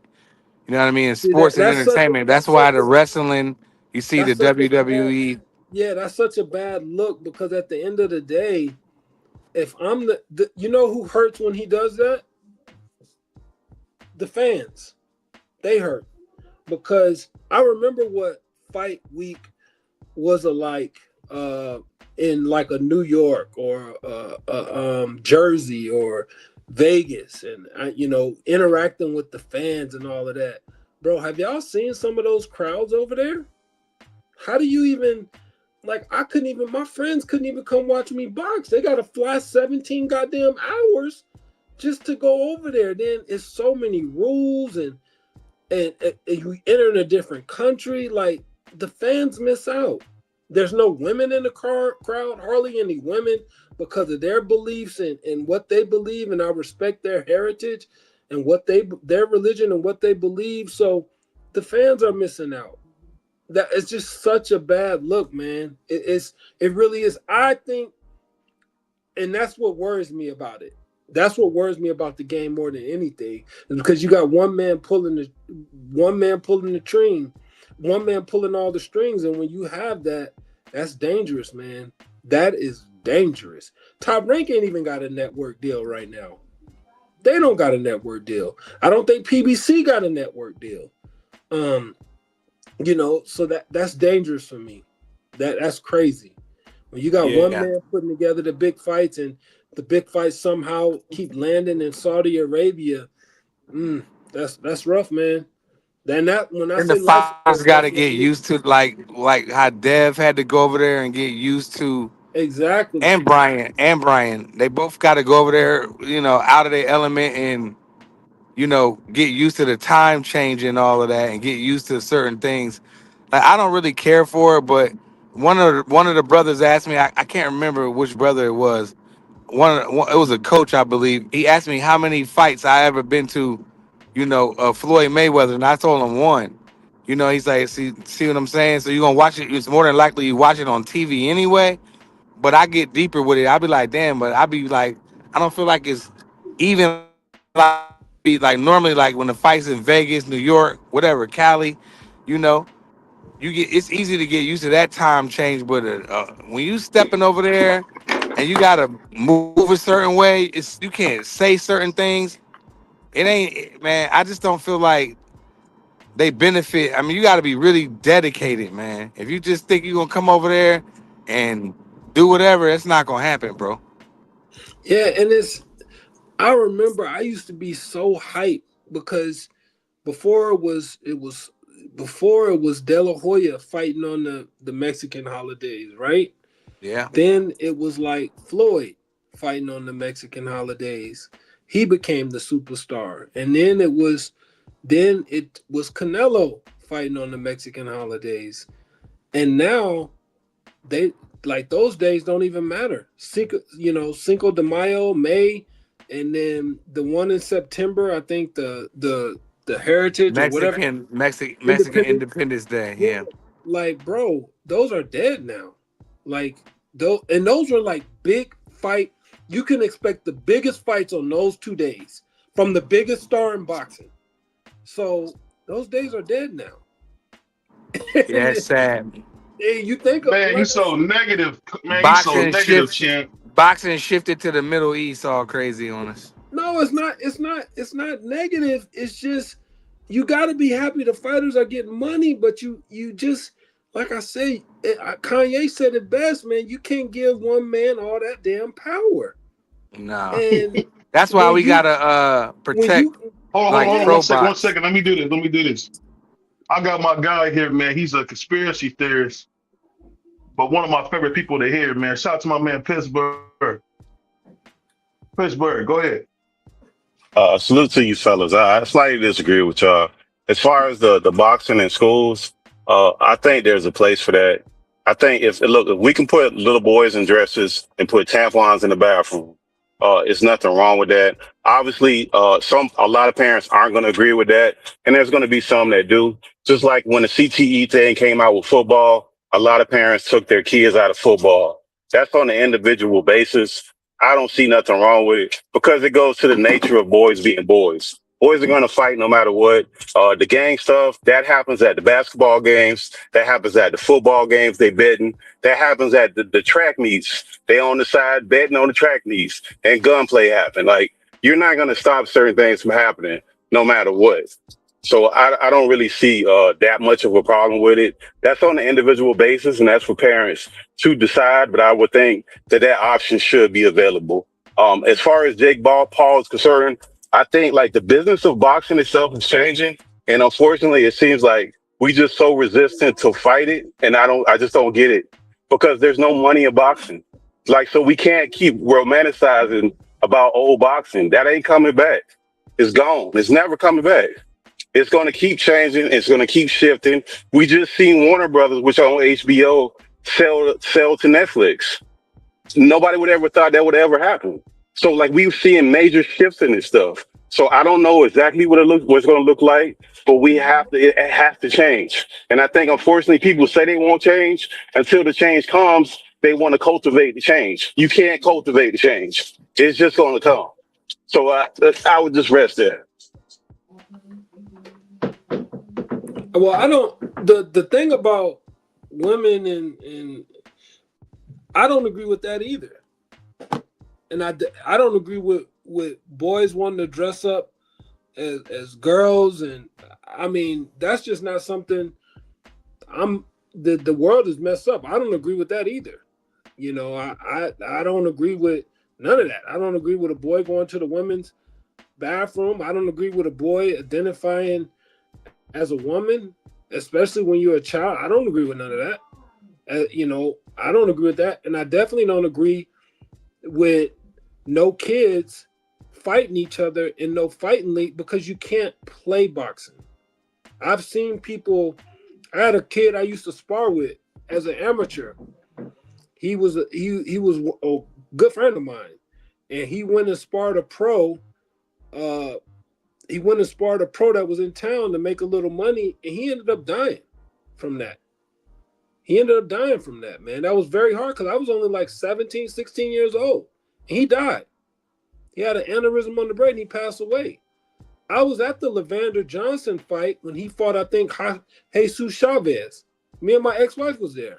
I watched that fight. Saw his family on the side. I was chilling. At the fight, I was like, damn, this dude got a lot of heart. I'm sitting there in the front row or wherever my seats was at, and I'm having a good time. You know, watching the fight. Jesus Chavez beat him up. I think he ended up stopping him, went home.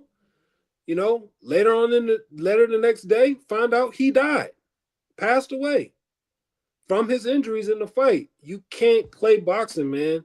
And that's where a lot of that stuff is, I'm gonna always speak out against, because you can't play boxing. You can play every other sport, but you can't play boxing. And I totally I have always been an advocate of that, man. That's why I did not like when Deontay Wilder used to say he wanted to kill somebody, because because I've actually seen people die.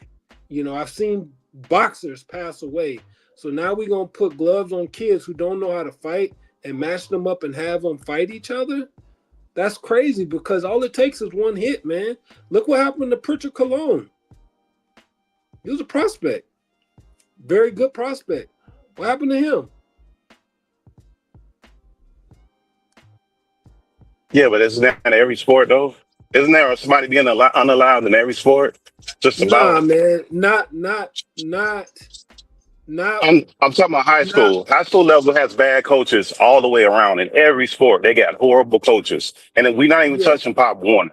Like they have Yeah, horrible coaches, and kids are yeah, getting but hurt. They're getting things happening to them all the time from horrible coaching, bad parent. It's a combination of a lot of different things. And so, like, you can't that's but where parents but got to parent. bad coaching and coming in and having your kid getting a detached retina, having your kid having headaches from boxing, having your kid dying because he didn't took a punch to the head that's too hard.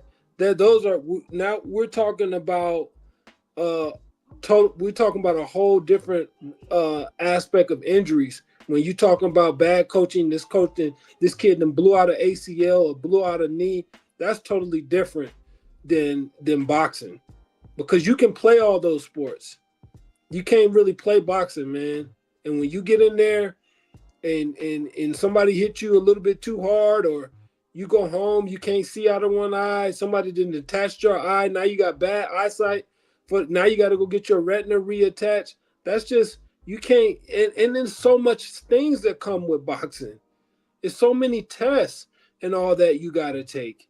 It's so much aspects that come with that. And then what if you fight somebody that actually boxes a little bit and has a little, who's gonna monitor that? If somebody has a little boxing skills, do you know how many people I would have knocked out in high school just because I had a little boxing ability? That's just, it's not. If you want to use it as an after school program, I'm with that. You know, you want to teach kids how to fight. You want to teach them discipline. You want to teach them dedication, how to work hard. I'm for all that. But when you start pitting them against each other, and they starting to take punches and all of that, that's a bad look. Because you can't play boxing. It takes years to learn how to move in that ring, block punches, and take punches. That is not something you can learn in a couple weeks. And you got these schools that they would do that. They would use it as like a football season. They would get a bunch of kids, train them for a month, and then start having them going fighting other kids. That is insanity. That is absolutely crazy to me. Absolutely not. That's horrible. You're gonna see a lot of horrible fights, a lot of people getting knocked out, and some people even getting hurt. That I no, couldn't agree with that at all. Just like I don't agree with the other stuff. I don't agree with with boys playing in women's sports, boys going into women's bathroom because they identify as girls and all of that. I don't agree with none of that shit. That's just all this new age shit we got going on. I don't agree with none of that. Just, and then the boxing thing is something I don't agree with either. I don't agree with no school policing or advocating to fight, going to fight other schools and training for a month in season. Now you going to fight this school and that school, bro. That's a bad look. You can't treat boxing like you do other sports. That's not a good look at all. That's dangerous. Yep. That's very Yeah, but dangerous. But respectfully, brother, we seen youngsters get their neck broke in football. We're seeing people being unalive in football. Like football is such a dangerous sport at high school levels because these kids are bigger, stronger, faster, and they're playing against kids. They're putting them on these AAU teams. Like we didn't just like where we at right now. And it's far. I only brought up the whole bathroom thing because that's far more detrimental than any of the other stuff we're talking about. That's going to have way more of a mental impact on these doggone kids looking at that crazy stuff that they got going on. So like we passed the area where they don't really care about protecting our kids at this point. That's the only reason I brought that up. Not to say that anybody agrees with that. I'm pretty sure I don't think nobody on this panel agrees with that. That's the only reason I brought that up.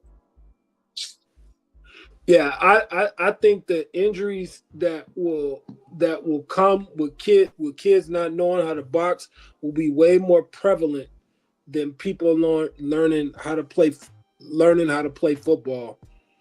I have two kids that actually went through the whole process, played football through high school all the way through college, and they didn't experience nothing they could have possibly experience as going through boxing, especially when you don't know how to fight. That's a whole different ball game. Now, if you just talking about training, that's a whole different thing. My issue with the whole thing is them fighting each other because they're not going to know how to fight. You can't learn how to fight in a month. and go fighting, starting to go into fighting people. Kids are going to get hurt, maybe even hit so hard that they're paralyzed and that kind of shit. That's just dangerous, man. That is very, very dangerous, bro. The reckless danger. That's a whole different thing. I would rather, because not everybody's going to play football. Not everybody's going to be a top kid that's going to be on the field. You may be on special teams. You may not even see the damn field unless there's a blowout. But when you talk about everybody going to fight and you're going to go out here and fight and it just takes years and years to learn how to fight, that's just bad. If you want to use it, like I said, as an after-school program, I'm cool with that. I'm all for that. But when you start saying it's going to be a league and they're going to start fighting each other, that's dangerous, man. You're walking up a very slippery slope. Champ, you couldn't, in some of these neighborhoods, I remember I used to go to a school called Margaret Park. And it'd be so many niggas at the bottom of the hill, they're like kind of their age. And if you wasn't willing to fight, you wasn't going to make it to school on time. I think, now the kids don't do that no more. But I think that's good, man, because the kids gonna throw hands anyway. So why not throw hands in a positive way, earn a scholarship? Just imagine if you can earn a college degree and your sport is boxing. I disagree. You know what? There's a couple colleges that have boxing in there, but it's a whole program, brother. It is a whole program. Reno had a boxing program. I don't know if they still do, but I think it is a couple colleges, but that's not going to be something that's going to be in every college.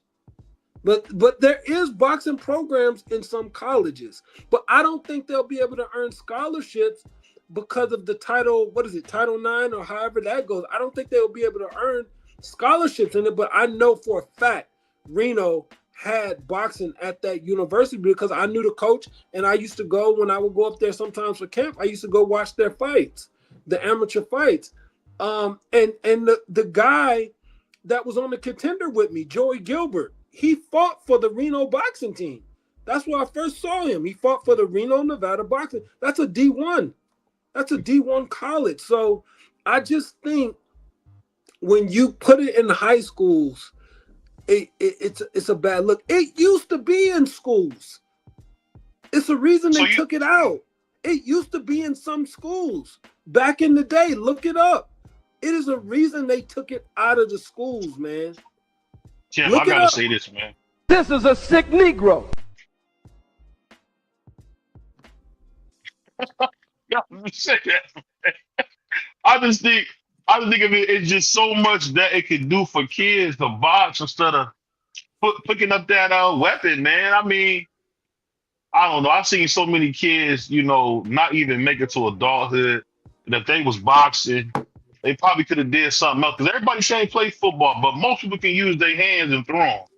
And I just think that it's not a perfect system, but Well, I'll say this too, and you might disagree with it, or I don't know.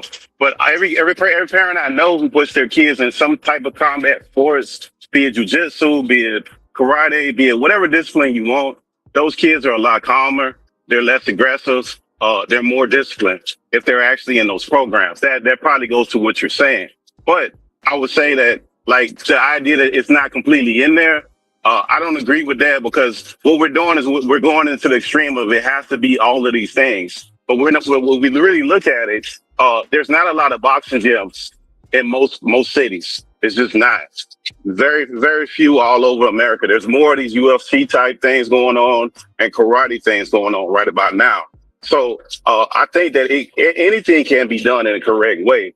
I don't think we need to reject the idea always. I think it just needs to be explored, because boys need outlets, and anything can be done correctly with the right motivation and the right people participating in it. What you think about this, Coach? We got the champ shooting that down. Go ahead. Go ahead, Coach. I agree with everything that Ishe said. I agree with it.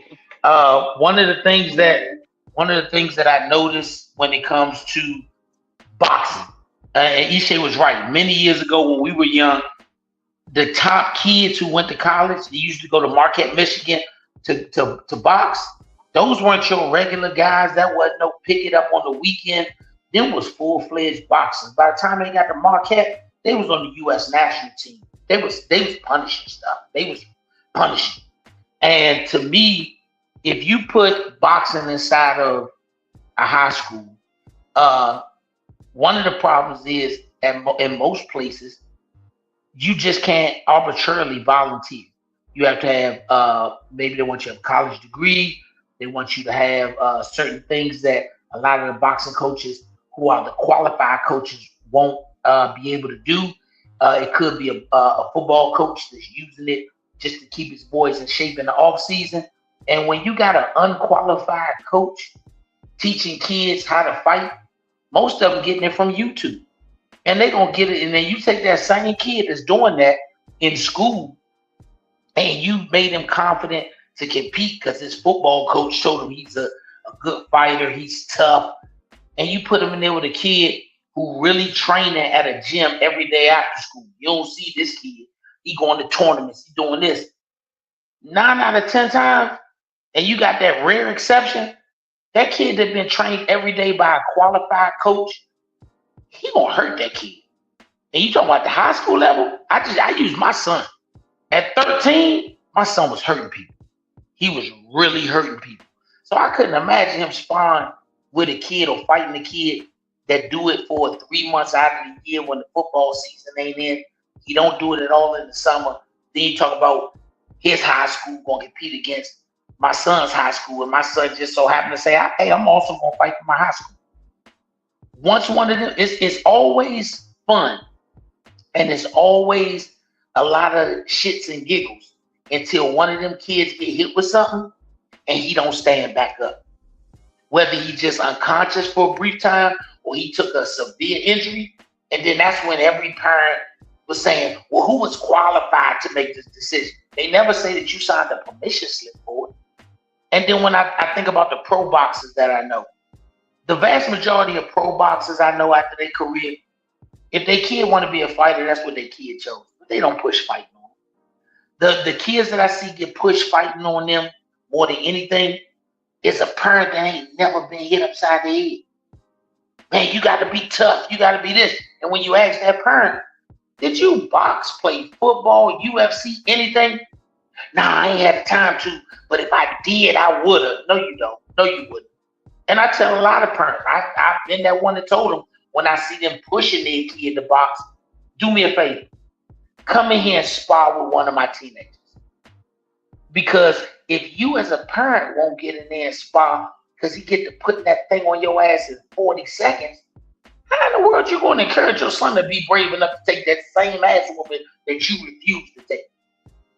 I think one of the biggest problems with boxing, especially now, you got a shitload of incompetent coaches, meaning they never been in a fight, they never dedicated to boxing, they don't have any amateur or pro experience in any way, shape, or form, but then they want to go sign up to volunteer to be coaches at the rec center.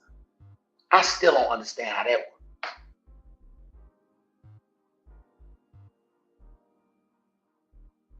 Yeah, you can't make this stuff up.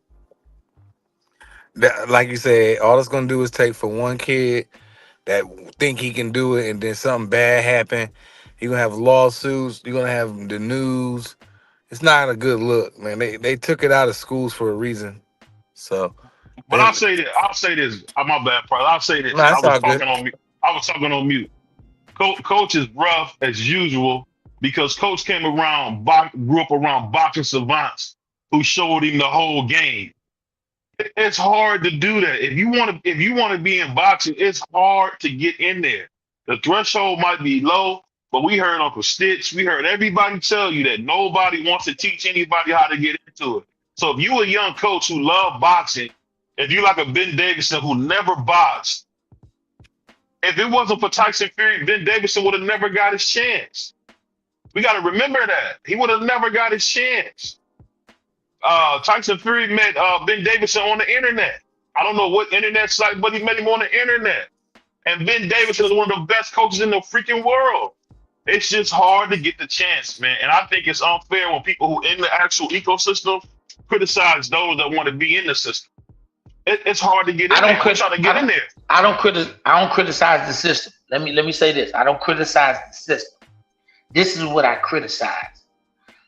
Before I ever had the opportunity to do anything, I was actually boxing.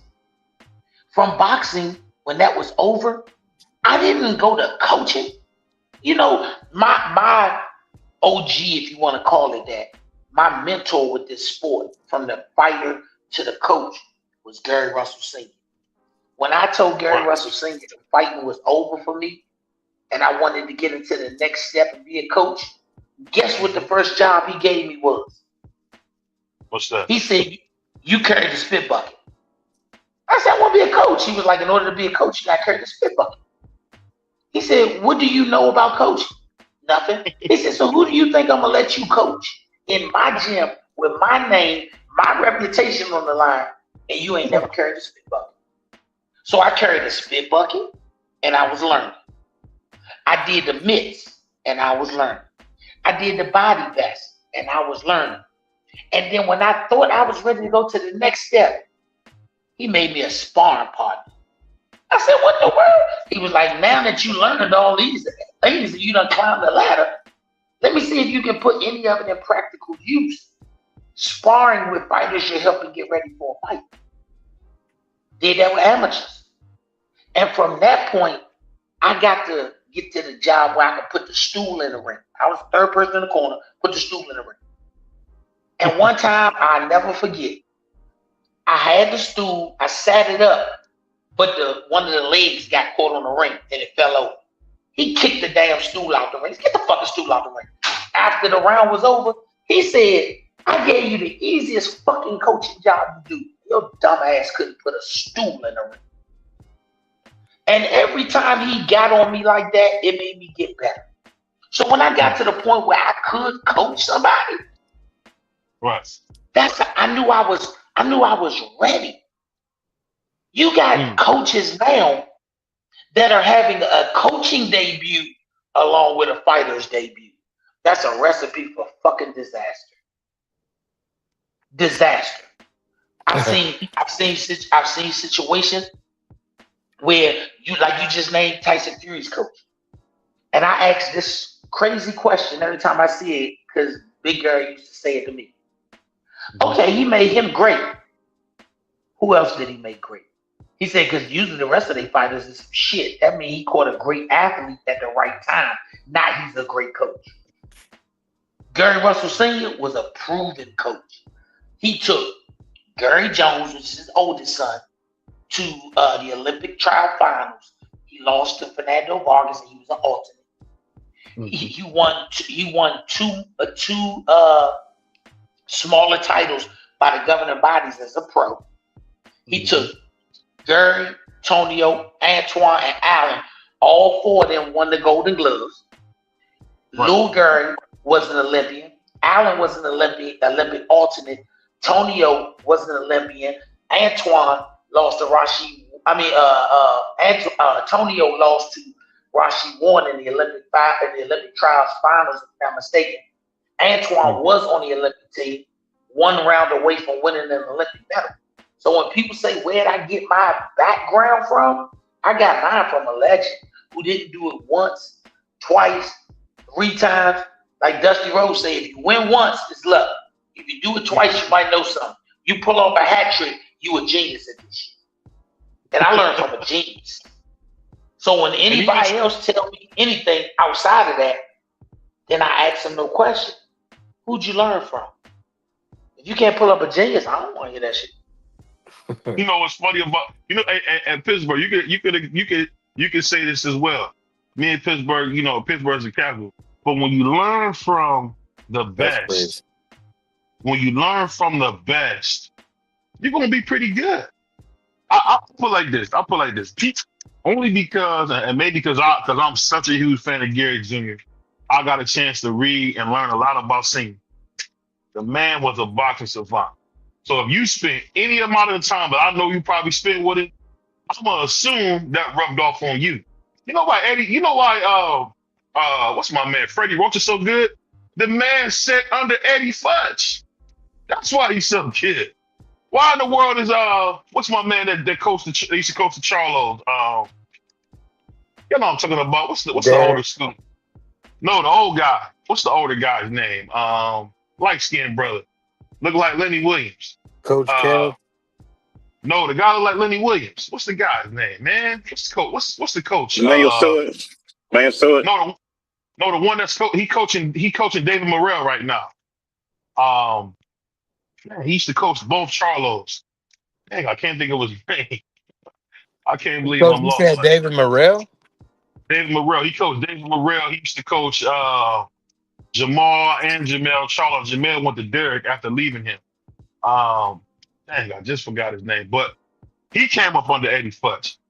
These great coaches, they come. A lot of your best coaches. I don't know where Bomac came from, but that's a rarity. I don't know where Ben Davidson came from, but those are rare. But most coaches that are decent come from somebody who was great. That's why they call it a coaching tree. That's why they call it a coaching tree. So I mean, for me, I get what Ishe's saying, but I just think us being so negative is killing boxing, man. That negativity is killing boxing. So you want to tell me niggas can play basketball, football? Guess what? You can pass away playing football. You can pass away playing football. So why won't we push these kids to do something that we know they can do? Everybody can't play football. Some people can just fight. I don't know, man. Ronnie Shields. Yeah, but you gotta push. Ronnie Shields is another. You gotta push them with qualified people. Thanks, Chef Dre. I appreciate you, man. You gotta push. I was gonna say Ishmael Silence. No, he heard this off a wrench on that. I appreciate that. Go ahead, my bad, coach. Go ahead. I mean, you got to do it with qualified people, bro. That's my only thing. It got to be qualified people. Let me ask you this, because somebody might be able to give me a great answer. I ain't 100% sure because it's not my field of expertise. But in UFC, those kids are learning like some sort of discipline, judo, taekwondo, some type of discipline. Do we agree on that, or am I correct? You're correct. Yep. Okay.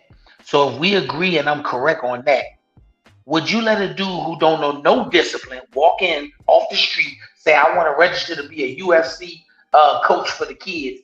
Are you going to let him coach your kid? We definitely can't coach my kid. That's who be coaching football. No. Listen to what I'm saying. I'm not worried about football. We're not talking about football. We are talking about the sport of boxing, BVO. If your daughter said they started a UFC program at my school, and the new teacher came in and volunteered, and he knows not a single discipline of any type, is he going to be the one that you let trust and coach your kid, and they're going to coach for 30 days, and then they're going to start competing against other schools? And you're going to say it's okay for your daughter to do that? No, I wouldn't say that. No, I wouldn't say that. So why would you say it's okay for a same situation, but it's boxing, to come in and he ain't never been in a fight? He couldn't tell you the difference between an orthodox and a southpaw. He don't know a jab from an uppercut and can't do the simplest things as mitts. And you gonna let him coach your son to compete against other kids at another school? I don't know. I guess I'm trying to find a solution. Hell no is the answer. That's the truth. But I'm trying to find a solution, Coach. That's my thing. People are No, I'm gonna tell you the solution. You want to know the solution? It's gonna fall back on that person. If you really want to become a coach in boxing, go to a gym where there is an established coach who has a pedigree of something. Like Big Gary said, we had a pedigree for winning. And if he has a pedigree, you go in that gym every single day. And I don't care if he tell you to make sure you give out the ropes. I don't care if he tell you to do the spit bucket. I don't care if he tell you to put the body vest on and just go along for the ride. I want you to do that, and I want you to do it every single day except Sunday. 365 days. Plus go to tournaments and pay your way. And then you tell me if he make it through 365 days, I ain't got no problem saying you have graduated to the spit bucket. And most of them won't do that. Most of them won't do that. They want to come in BVO picks on at the spit 10 bucket days. people. Yeah. They want to come in and after 10 days, hey, which kids of mine to train? If they Well, willing to even do like, what you ask the kid to do, then I don't care if they get their opportunity. But you ain't coming in here and risk a kid's life because you like boxing. It ain't no different than I take the same thing I feel. I don't care if a coach 65 years old and he say, I've been coaching boxing for 35 years. First question I'm going to ask him is, tell me what proven commodity you've produced in 35 years. If this motherfucker can't show me nobody who's gotten above the chilling circuit, then his ass ain't qualified to be no damn coach. You gotta set a standard. You gotta set a standard. You might love football in high school. You might be lucky enough to get on a college roster, no matter the level of the roster. But you just can't say, hey, I want to turn pro at football. They got to draft you. They have an expectation of a level of quality. This is the only sport that diminishes itself by having coaches, having fighters with no level of quality. He just had $25. He bought a license and he a pro. That's exact. You man, look. They When throw a I've towel over their shoulder, get a whistle or something, then they a coach. That's crazy. but I done seen so when you go in the boxing circles, you can look at a group of coaches if you ever having a private conversation with them, and they'll tell you the states that you go get your ducks from.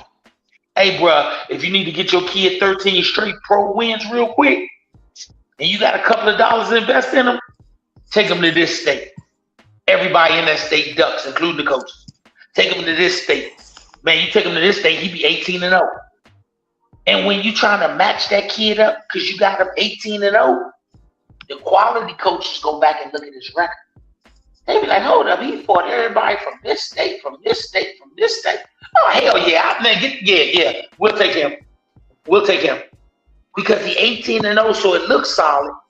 But you know from looking at his record, he ain't solid. And you beat the hell out of him. well, we seen one of the current champions do that. Didn't they go to Mexico or something? Or Tijuana? Yes, one time he fought twice in a week. Once again, and that Devin has more than shown his pedigree. Devin came out to amateurs with pedigree, but it was so easy for his father to put the money up. Man, we're gonna go down to Mexico and start slobber knocking dudes. I mean, that's.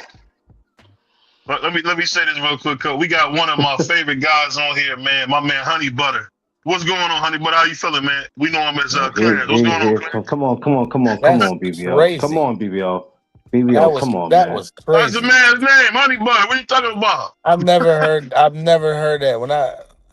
That's crazy. That's the man's name. I didn't say nothing about the new Roy Rogers that you just opened up in Ohio, but it's okay though. We gonna get past that. See, he get on here. He done a couple Tubi movies and got a haircut. Now he want to come at the kid like that. You see how he do, man? Then he got himself a haircut. Now he's feeling good.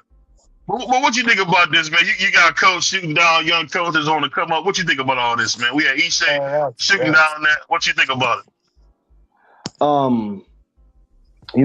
Once upon a time, we used to have this thing called the PAL, where they would come and you could do different things, basketball. They used to have boxing, and then it seemed like when the late 90s hit, it kind of disappeared. We don't know where it went. But far as it putting it into the school, I mean, let's just be honest. They actually do that here in New York, but they come in, they don't let them compete, but they'll have like boxing classes where they show them, how to throw a jab and footwork and all that. Just, self-defense and all that, nothing major. But when you're actually talking about, having them fight as far as in the schools, I don't know about any other state, but I know here in New York, that's a recipe for disaster. Because how these kids are set up, how the beefs are at an all-time high here, nah, it's not gonna work. I don't know about no other state, but it ain't gonna work here. Not in New York. It ain't gonna happen. But you know, the best way, you know, you can get them into boxing, like Mr. Bernard said, is to take them to the gym. That would be the smartest thing to do. I'm in the gym all the time, BBO. You know that. I'm around these amateurs all the time, so can't nobody tell me anything. I'm with them 24/7, and it's a lot of them that think they ready to box and they not. I've seen kids literally walk out and quit. This ain't for me no more. And I go call them and go, yo, what was that about? Man, this is just too difficult for me. But I'm like, wait a minute, but you the same kid that told me that you could do this. Oh, you thought because you was able to beat kids up outside, you thought that you can come in here with that same kind of energy. It's levels to this. You know what I'm saying? So, you know, that's the best way you can do it, is just take them to the gyms, man. I mean, they do it in school, but like I said, it's like self-defense. But as far as any going past self-defense, that's a bad idea. I mean, if they do it and they agree to do it, then they got to deal with what comes with it. I won't be around to see it because I'm not breaking up nothing and I'm not getting caught up in nothing. But yeah, take them to the gym would be the best thing to do. I'll just say this, man. Nobody wants to find a solution to the violence in our community. Nobody wants to actually put the actual thoughts into it. I'm telling you, I'd rather these kids do that than doing what they've been doing. These kids will shoot each other in the face before they fight. I don't know about y'all. I'd rather them do that than fight, man. But guess what, BBO? What you just said, they're gonna check this out. Doing that is not gonna stop anything. These kids are gonna do what they want, when they want, and how they want to do it. Putting that in the school is not going to change anything. They got self-defense classes in school, and these kids still wild out. They're going to do what they want, when they want, and how they want. I can only focus on, and not to be selfish, I want to see all these kids succeed, but I got to worry about my own. I got to make sure that they make it home. They 18 and 17. I got to worry about that. But I want all these kids to find something productive to do to keep themselves off the streets.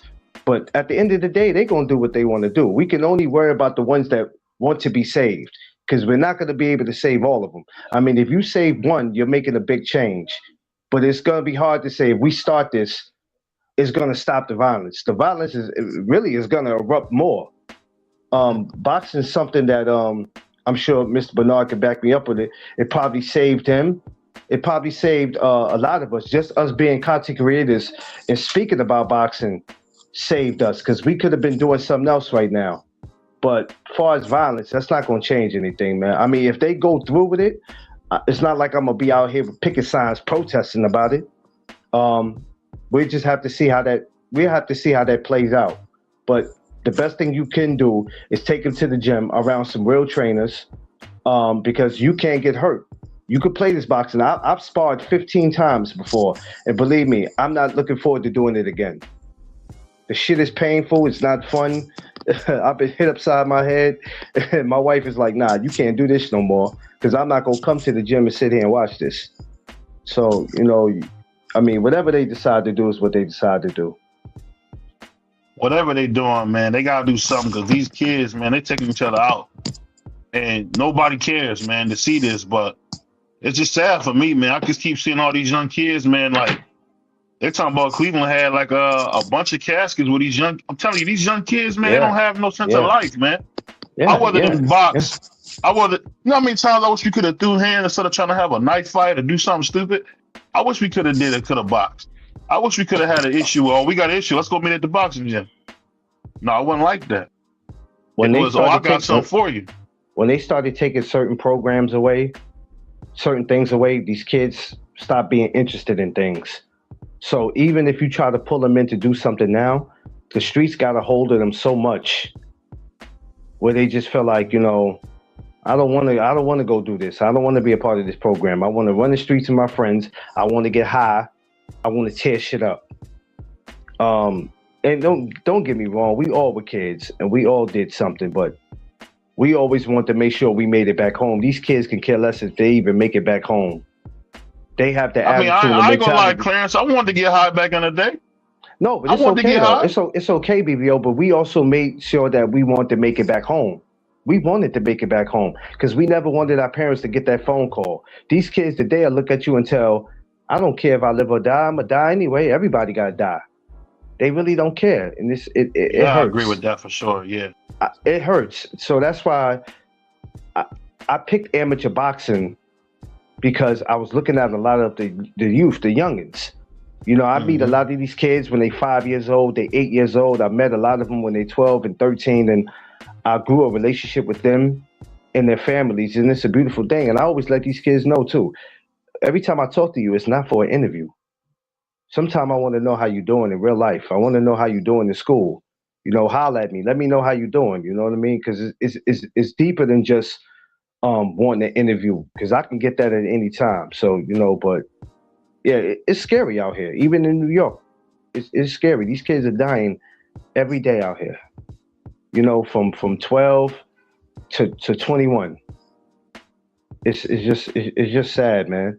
But hopefully they can come up with something better. It's very scary, man. It's very scary. And as a parent, you just never know when you're gonna get that phone call. But I pray to God that anybody on here that has kids, even if you have nieces and nephews or brothers and sisters, that you never get that phone call, because it's the worst phone call to get ever. Yeah. I get what you're saying. Hey, BVO, I ask you a question. Go ahead. I hear you talking about. Let me ask those question real quick. When you get finished, go ahead. I'm sorry. Go ahead, Coach. No, go ahead, brother. You go ahead. I go after you.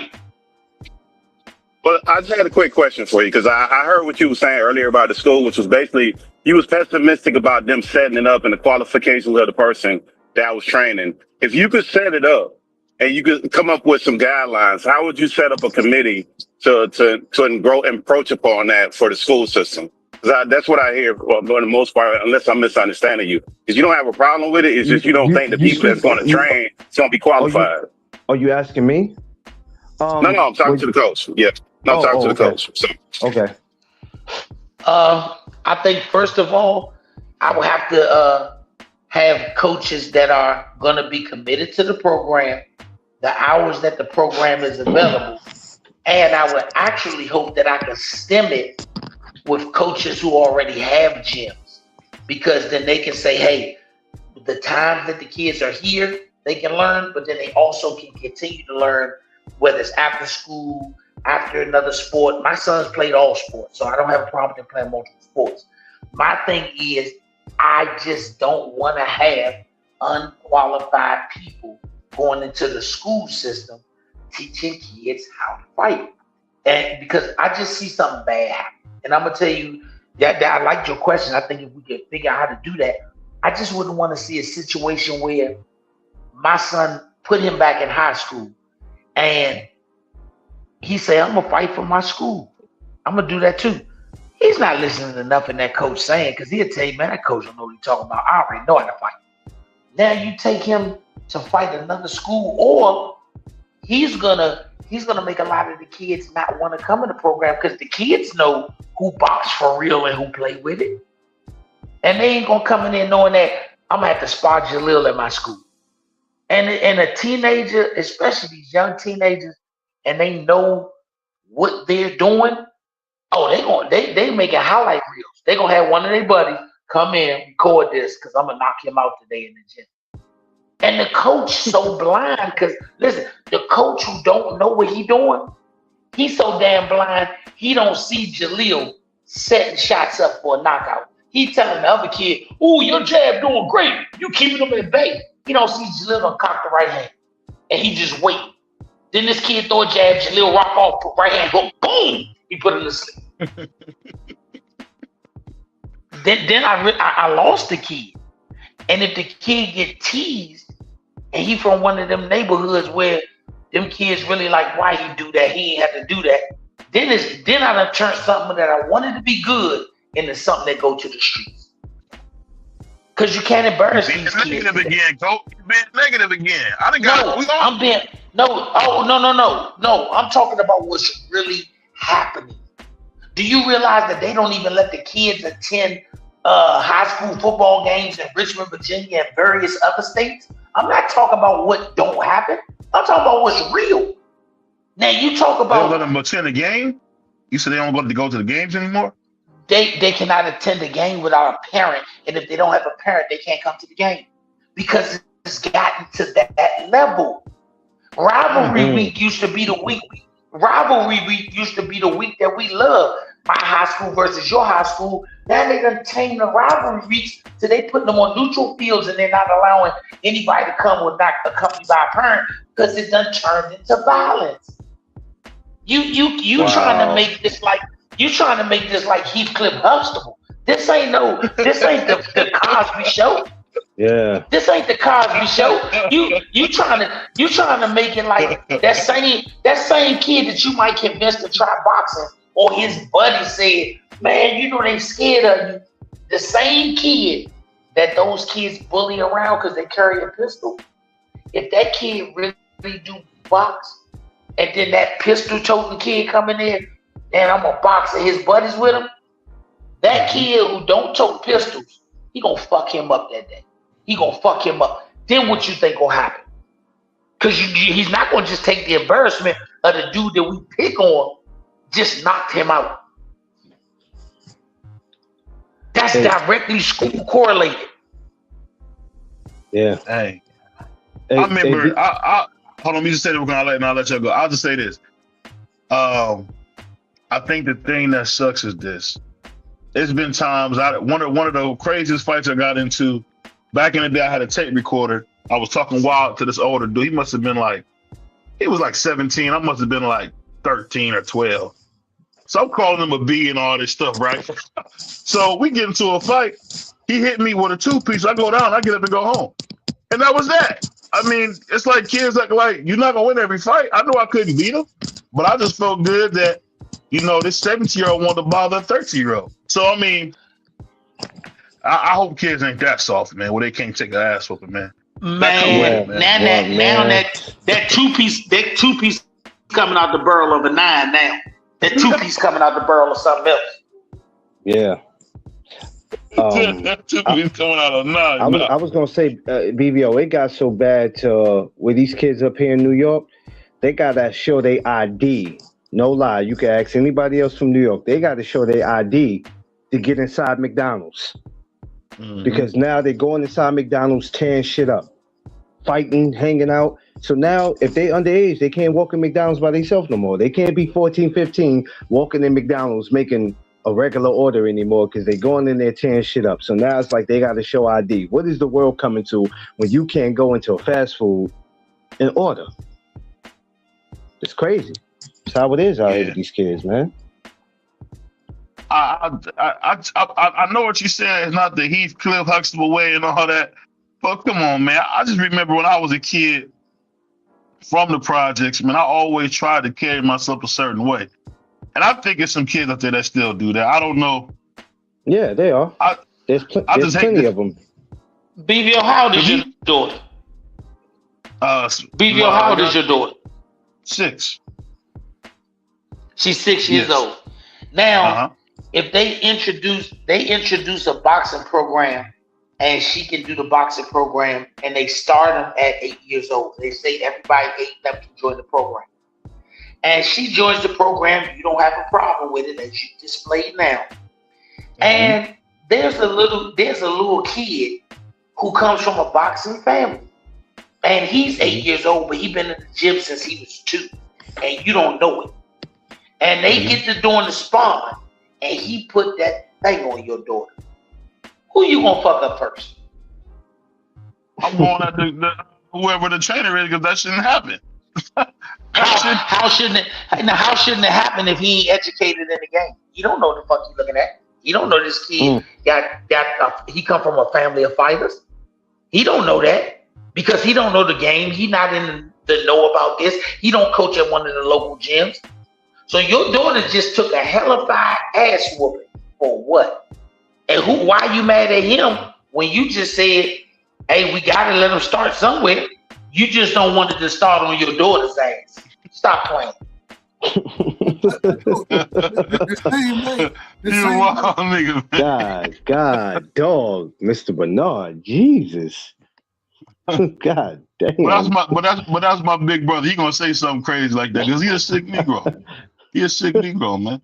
Lord But have it was the mercy. truth, BVO. I didn't ask you if you were gonna do something to somebody. I said which person you gonna do something to first. Because your first impulse ain't you the one that made this decision that let your daughter do it. You the one that said it was okay for an uncertified person to be her coach. You wanted to beat up somebody to relieve the stupidity of yourself. Testing 1, 2, 3. Testing 1, 2, 3. Because you knew that didn't make sense. Can y'all hear me? Go ahead, we got my man Dub, aka Skillet, in the house. What's going on, Dub? How you feeling? Can y'all hear me? Yeah, we can hear you. Go ahead. Man, salute to my brother, Sombrero. You know what I'm saying? Shout out to my brother Fries. Man, coach is in the building cooking as always, man. Shout out to my brother Clarence in the building, man. What's going on, Dub? My brother, how you feeling? I can't complain. Coach, you do this. You know what I'm saying? Before you take a kid on, right, and you train a kid. And I done coach football, I done coach soccer, baseball, basketball, I done little league, right?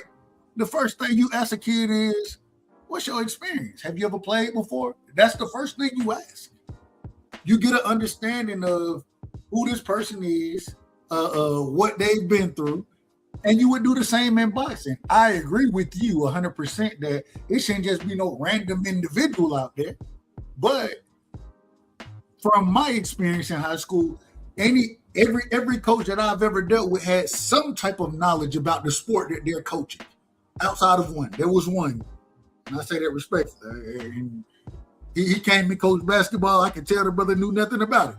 He was just there because we was in the 9th grade and we needed a 9th grade coach. So maybe that's what it is that you're talking about. But the majority of the time, you ask those guys, what is your level of experience? You get a breakdown of who the player is first. And you would do the same in boxing. I don't want to put a kid in the ring. And even if I do put a kid in the ring with somebody, like you said, that comes from a fighting family, the first time that you get in the ring, get what I'm going to tell y'all. Bro, y'all going 30%. 30% is where we at right now.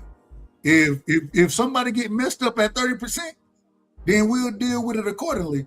But at the same time, I think there are ways to figure out exactly what level a kid is at, and at the high school level or the school level versus what they've been working with.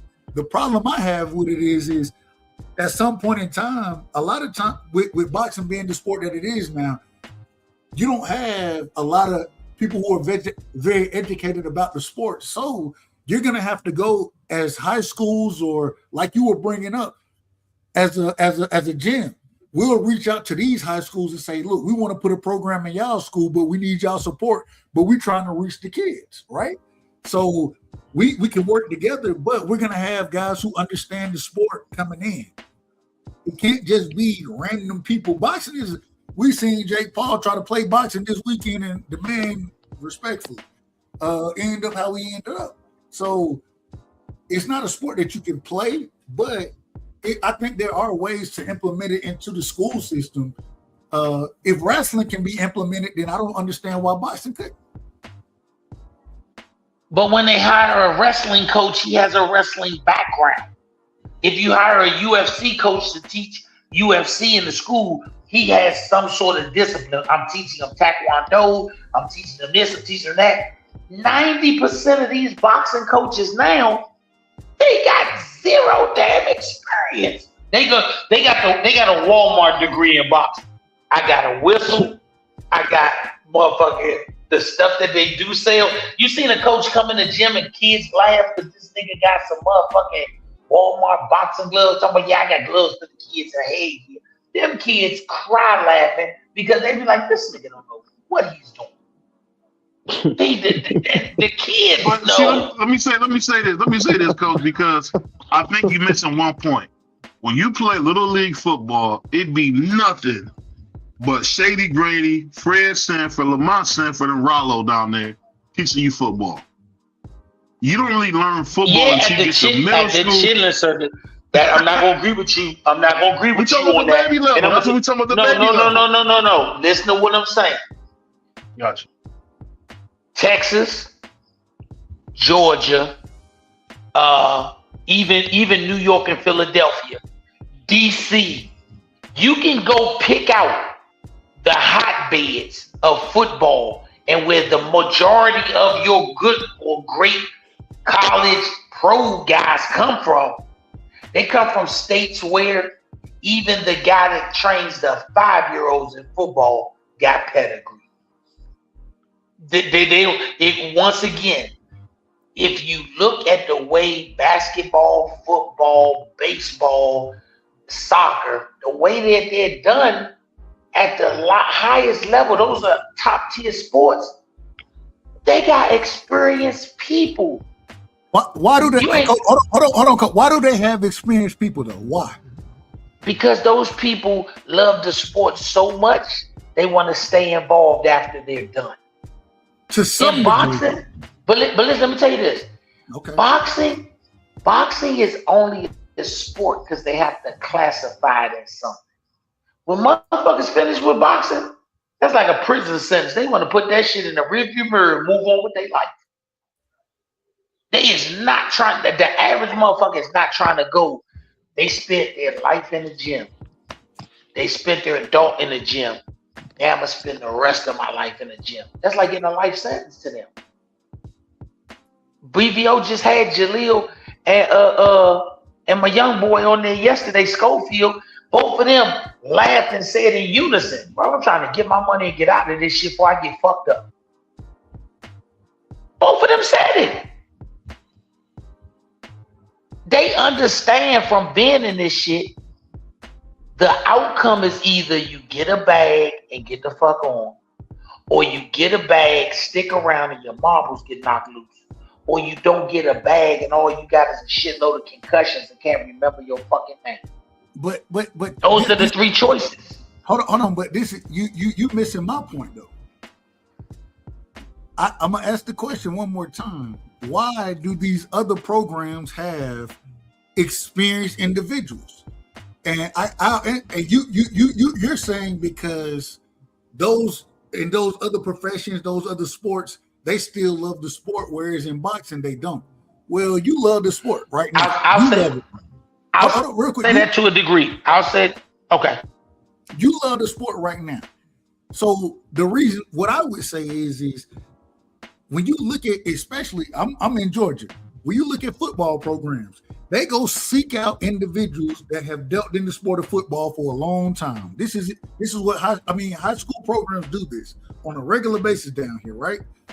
Well, this is what boxing programs are going to have to do. You're going to have to have a school system, education system, that buys into boxing as a program for this school or this district, because you got to have other individuals to box against respectfully. So you got to have it a buy-in first, and then it has to be a community outreach where we're going to find individuals. We may not be able to employ you as a full-time boxing coach. There were times when I played basketball in high school back in the day, we had coaches. They didn't teach at the school, but they coach part-time. That you're gonna have to find those type of situations and have money to fund those programs and have a support from the community that says, yes, we want money to go toward this program, booster program. It has to be none of these things that happen with these other sports that we're talking about happen in a silo. It didn't just randomly happen. It was very direct as far as them trying to put these programs together. That's what we need with boxing. I spoke on this earlier tonight. We call boxing the Wild Wild West because it is. And this goes into the Wild Wild Westness of it. But coach, go ahead. But coach, let me say this. I agree with what you said on the concept of how you do it. But the one missing thing that I think with the boxing and with the other sports have a tradition of pedigree. If you look at it, you can get a guy that played through high school. He didn't go to the pros, but he was a great high school player. He has a pedigree. He can coach. You have a guy that went to college. He has a pedigree. He can coach. You have a guy that went to the league. He has a pedigree. He can turn to a coach at the high school level. At boxing, you got the vast majority that want to get into it with zero pedigree. Zero.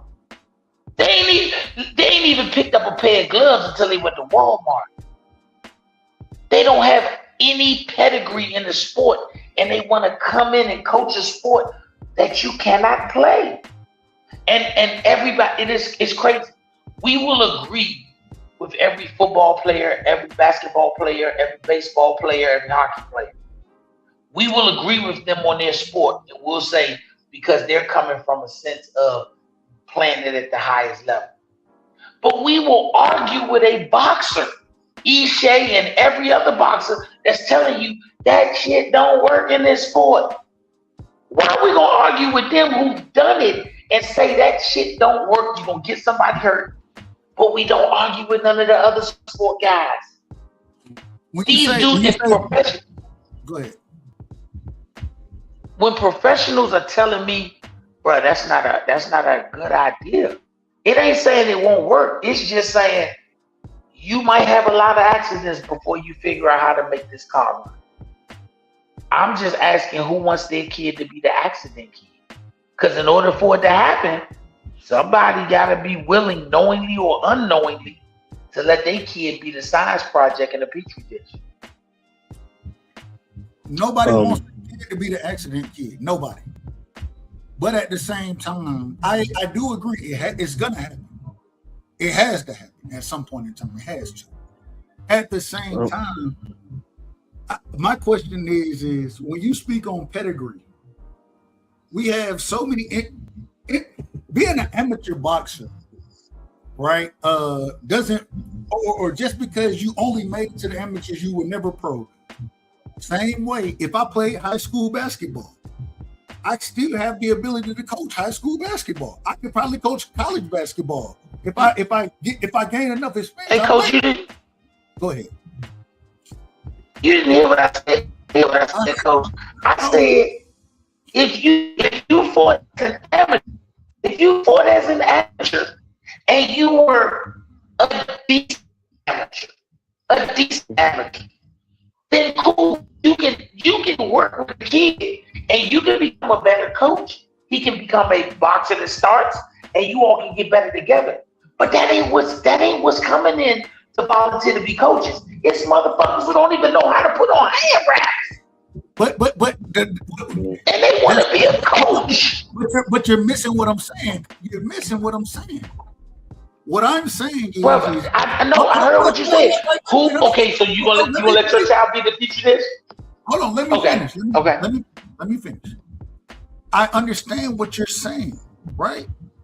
What I'm saying is these same individuals that then did these things, and when you're talking about the amateur coach or the coaches that don't know nothing about boxing, I'm saying let's give these other brother opportunities that the same ones that you're speaking on.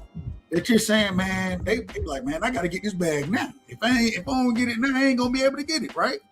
Well, this is another opportunity for you. I don't know the exact route for it, but it's another opportunity for you to get that bag. Instead of having to stick into boxing, now you can go teach it. So once again, I'm gonna ask this question: If your son is in school and he's taking English and he's learning English, he's learning how to read, and he's in the first grade, are you gonna let him learn that from an illiterate motherfucker? Are you gonna let an illiterate motherfucker be his English teacher? No. Real question. Are you gonna let an illiterate motherfucker be his English teacher? No. So if you won't let an illiterate motherfucker be his English teacher because he don't know how to read and he can't teach him anything about English, why in the hell would somebody teach your kid how to fight? Yeah. I'll say this. It makes sense. But that's not let me say You this just real said quick. give him a chance. You just no. said I give him a didn't say chance. that. No. Okay, go ahead, BVO. Go ahead, because Coach, That's the you're not thing. That's hearing the me. You're not hearing me right now, Coach. that's the thing. Hey, That's the hold thing on, about it, real man. quick, You BVO. can hold on. I'll let you go out there and No, get no, done. He I just said, gotta say, "Hold I on, hold just on. You say can go one out there and thing, get done. Hold one on, thing. man. Hold This on. is crazy. One thing. You'll be all right. You'll be right there. So the No. thing I'm trying to get done is this You're thing I'm trying overcooking my to grits, convey is Coach. this. You're overcooking my grits, Coach. Let me just say this. The thing that I think that Bernard always does, which is so funny, is he's making a real world answer on why it won't work. And you know the thing is, it's just we just don't want to hear that. But he's right. He's right. I mean, you're not gonna get a world class coach or get somebody who really is in the game to teach it. Maybe at the private school you will, but not in the little ghetto schools. They barely got gym teachers. So I mean, no matter how you put it, man, we're just trying to figure out a way to help these kids because what's going on in most inner cities, these kids is laying each other out. And that's all. And that's all I'm saying, Coach. I get what you're saying. It's just tough because just like everything else, the kids who don't have the resources won't get nothing. But go ahead, Doug. No, what I was going to say is, like I said earlier, it's already happened in the schools where they have them teaching self-defense classes. I think that's good enough. It's happening in some schools here in New York. But anything past that, there's no reason to. Anything past that, if a child really wants to be like, hey, the self-defense classes is cool, but now I want to step it up. I want to compete. All right, now it's time to take his ass in the gym. Get him in there with some trainers that know what they're doing, and if he or she is serious about doing it, and you'll put your child in the best trainer's hands, and it'll go from there. Let's just be honest. It doesn't matter what we want. If the powers that be don't want it, it's not gonna happen. If they made it happen, I don't have nothing against it. Even if I think it's not a good idea, I won't have nothing against it. But let's just be honest. It doesn't matter what black folks want. If the powers that be say no, it ain't happening. It's just like I tell y'all with boxing. Y'all, a lot of people cry about what they want to see, it doesn't matter as fans what we want to see. It's sad because at the end of the day, whatever they give us is what they gonna give us. What can we do about it? Boycott boxing? You could do when that. I say that, Coach, Coach, when I say that, they get mad. Please keep speaking, because when I say that, they get mad. No, honestly, and I'm telling you that, and I'm not trying to sound stupid, but we can't cry and whine about every time some shit don't go our way. The world doesn't work like that. You know what I'm saying? Oh, give me my ball, let me go home because I ain't winning the game. It don't work like that. If the powers that be don't want it to happen, it's not going to happen. You know what I mean? I'm all for saving the children, but we just got to be real. We ain't going to save everybody. We just not. And that's just how the world is, man. I'm not saying I don't care about not saving the child, because I just told you, I'm in the gym with amateurs all the time, up and coming. And, I worry about them. But let's see if it happens, though. It doesn't sound like a bad idea.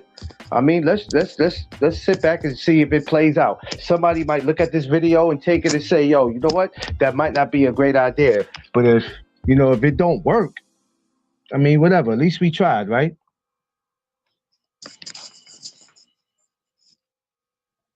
Hey, Coach, you just were speaking, Coach. If you got this kid and he's in the school system and you figure out how to get him boxing and he turns into a very good young boxer, how long are you going to train him in the school before you don't move him to your gym?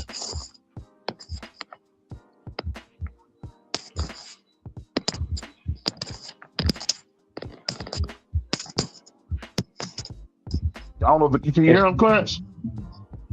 Is he talking to me, or is he talking to? I think he's talking to Dove. No, but talking Dove to you. might be No. talking to you. I was talking to you, Coach. Oh. If you got a kid, because I agree with everything you said. If you got a kid and he's the one kid in there who's really getting good, how long before you move him to your gym? You know what? Because I don't train them. I'm just there to scout the talent. But I've seen trainers, it takes some time, maybe I've seen people move them in 6 months, sometime to a year. I've seen some people get moved 2 years. The kid will be like, "I'm ready now," and the trainer be like, "No, you're not ready." I've seen it. I seen a fighter just the other day, and he's like, "I'm ready to go," but he won't let me go. I'm ready to get out this program, and I'm like, "No, you're not ready." Trust me, he knows what he's doing. He's a Golden Gloves champion. He's fought before. Just be patient. So sometimes, it could be. I can't say it's always on the fighter because he could be ready, but it's all on the coach's call. You know what I mean? That fighter could think he's ready, but that coach sees something that tells him you're not ready. I'm telling you, for what I see, you're not ready. The reason I asked you that, Coach, because the minute you take that kid out of the school, the people who've been hanging their hat on the program and he the only good kid, now they mad at you because you said, "Hold up, this kid needs to be in an environment where we can grow him. He can't grow no more here." Now they mad at you. Oh yeah, I've seen that. I've seen that happen. I know a lot of New York kids. I've seen that happen. Yeah. I just seen it happen. I seen it happen this summer, where it got bad, and I'm like, wait a minute. And I told the coach, I said, "Look, man, it ain't my job to tell you what to do because I'm just a content creator." But I'm like, this shit might go left. And he's like, "Nah, man, it's gonna calm down." And I'm like, "No, you might have took him out. You took him out, and they gonna feel some kind of way about it." And it escalated. It got crazy. But the kid is in the gym now. He's doing good. But I understand what you're saying, though. It's crazy how that happens, though. But yeah, it could definitely cause a problem in the distraction. But it is what it is.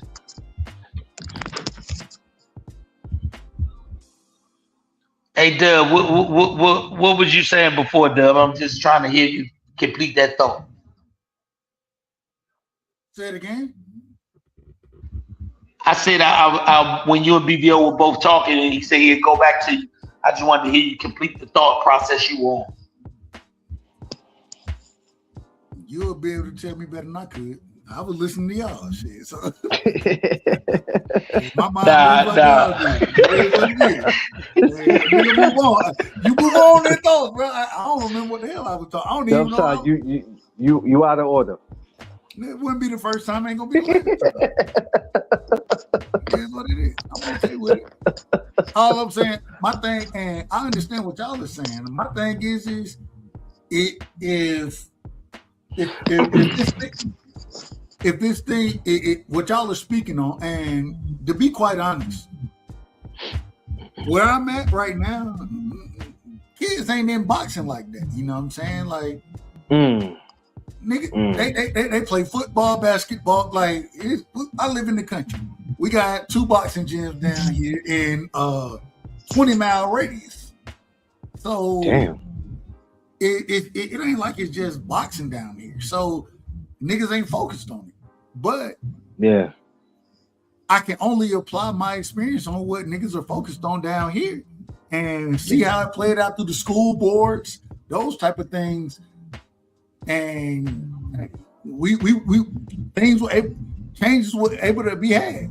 My son, his team, he loved to play soccer. His elementary school team didn't have a soccer program. His middle school that he's going to this year doesn't have. Well, they'll have a soccer program moving forward, but the school board. I'm a part of the school board, but you go and sit in on those meetings, like you can affect me. So I think y'all gotta stick there. Y'all gotta be aggressive about it. If you want boxing to be a program, then there you have to go through the channels to get it to make it happen. You know what I'm saying? You gotta go through the channels. Yeah. And so even though it is work, and then you got to be the lead change, or you got to be the lead change in what you want to see change. And if you're saying that, well, it ain't enough boxing, well, hell, you got connections. Respectfully, I say this respectfully, huh? You got connections, man. Go find some coaches that'll say, you know what, man, we willing to change some of these kids, man. We willing to help them out. You know what I mean? I don't know how it is in Philly. I don't know how it is in New York, those places, but nah, you have to be the change you want to see. You know what I'm saying? Last year, my son's soccer coach, he came to me. He was like, "Man, I appreciate the support you done gave us. You know what I'm saying? Would you mind joining the board?" I was like, "What? I don't even know what joining the board is. I ain't trying to do none of it." He asked me, and I was like, "Shit, okay. I don't know why. Why would I? What am I doing when I'm joining?" And he kind of broke it down to me, white guy, and nominated me, put me on, and I'm a part of it now. You know what I'm saying? So, and you have budgeted decisions that you make where money is going to be delegated to as far as programs, and it's interesting. It's really interesting, but that's how you affect change. You know what I'm saying? You get involved. It may not be perfect, and you may not be able to do it immediately, but you get involved with that stuff, and if this is what you're looking for. We have a guy. It's funny because we have four board meetings. We have one every quarter, and I've only been to two so far, respectfully. But the parents, they get a chance to get up there and say what they're gonna say, whatever. Man, we got one guy. He up there. This man been talking about wrestling for the last 2 meetings I done heard. Ain't nobody supporting him. Don't nobody care about wrestling down here. But at the same time, get what he doing. He up there every week talking about wrestling. And so that's how you got to talk about. Does it change immediately? No, but imagine I jump on now and I'll be like, well, hey man, we probably wrestling, that'll be cool. Now he got to vote. You know what I'm saying? So it's 7. He need 4. He ain't gonna get 4.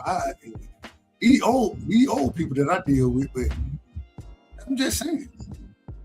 That's how you affect change. You get up there and you imagine if I can find somebody to nominate in 2 years, in a year, I get one more on my side, and now somebody might change their mind. We got wrestling out this thing. You know what I'm saying? Like you just gotta deal in the spaces that you're in and understand how to affect the change. You don't affect it by going and saying, hey, all these niggas finna come in here fighting. Somebody finna get knocked out. You don't affect it like that. You say, nah, we want everybody who come in, man, y'all fill this out. You know what I'm saying? Here go your gloves, this, that, whatever. But you have to have support from the school system to do that, to do it that way that I'm speaking on. So I do understand what you're saying, but I think it's possible. I think also with that, it gotta be some sort of success that you're showing that's already around it. I think if you think about Georgia, the first thing you think about Georgia is football. I think the second thing you think about Georgia, if I had to name the sports, I would say it would be football, basketball, baseball, and then track and field, and maybe 10 other sports before they get to boxing.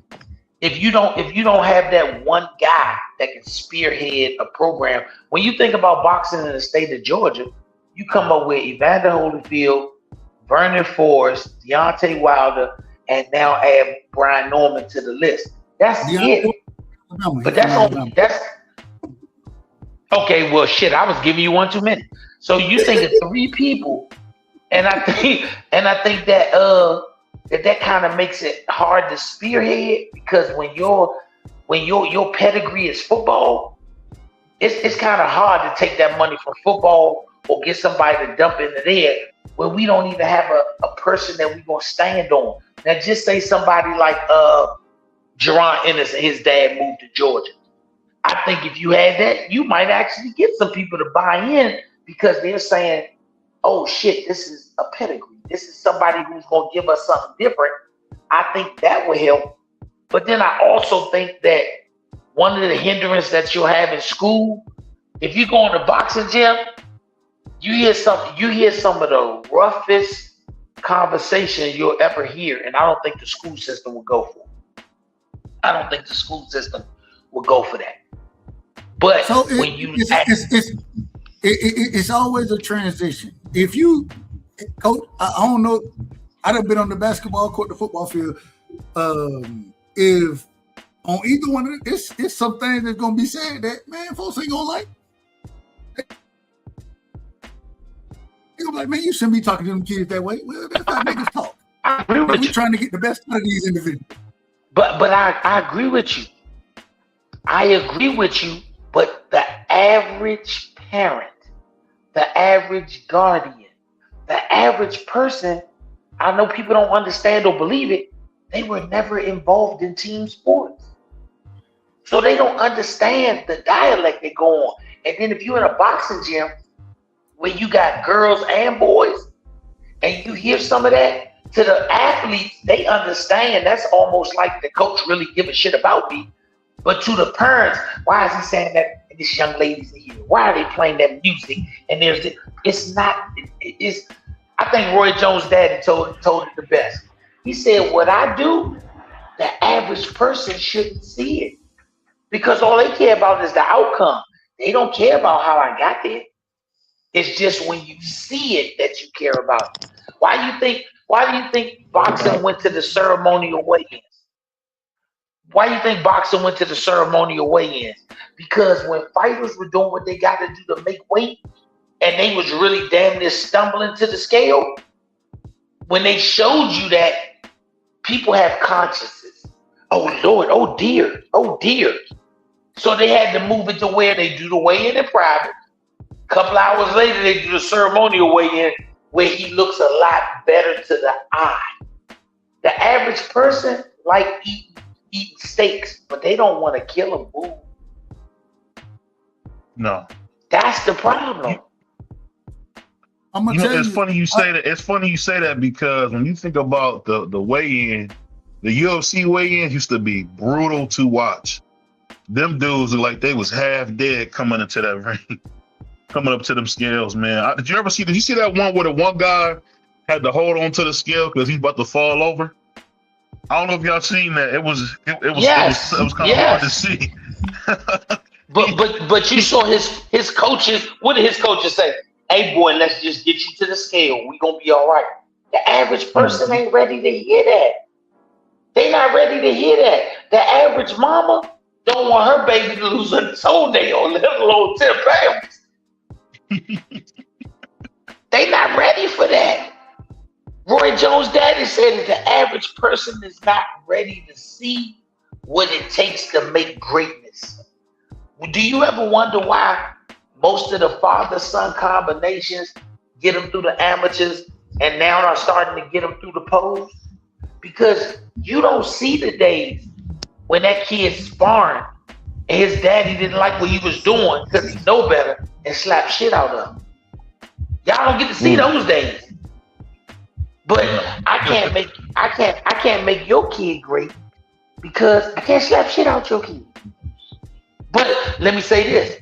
To the kids that get so ingrained with their coach, like I was with Gary Russell Sr., he slapped shit out you.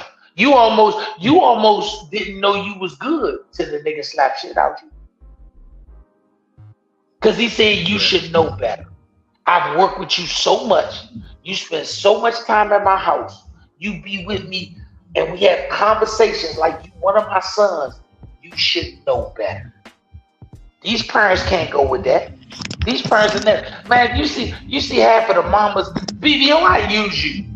You got your daughter and she in middle school, high school, and this coach had her winning championships. And one day you go to the gym and she do something wrong. He go upside her head with a newspaper. You ready to have a heart attack. You ready to have a heart attack. But guess what? She ain't do nothing but say, you right, coach, and everybody in the ring, they laughing. Because they like, man, we want to get to That's the culture, yeah. That's the problem. Yeah. Most people do not want to go through the culture part. No. Your daughter was in the ring laughing. She's in the ring laughing because she got popped upside the head with the newspaper.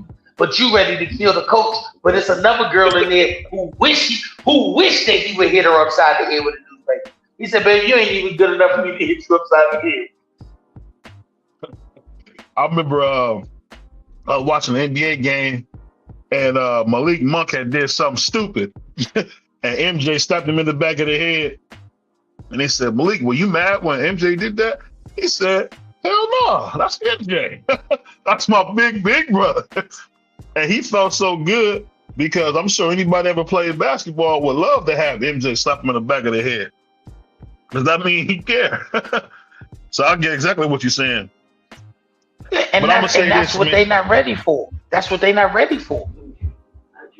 Yeah, it's a lot. It's a lot that comes with it. I see it. You know, it's so much that comes with it. Sometimes I look at the coaches and I look at some of the fighters like something got to be wrong with y'all that want to be involved in this damn sport.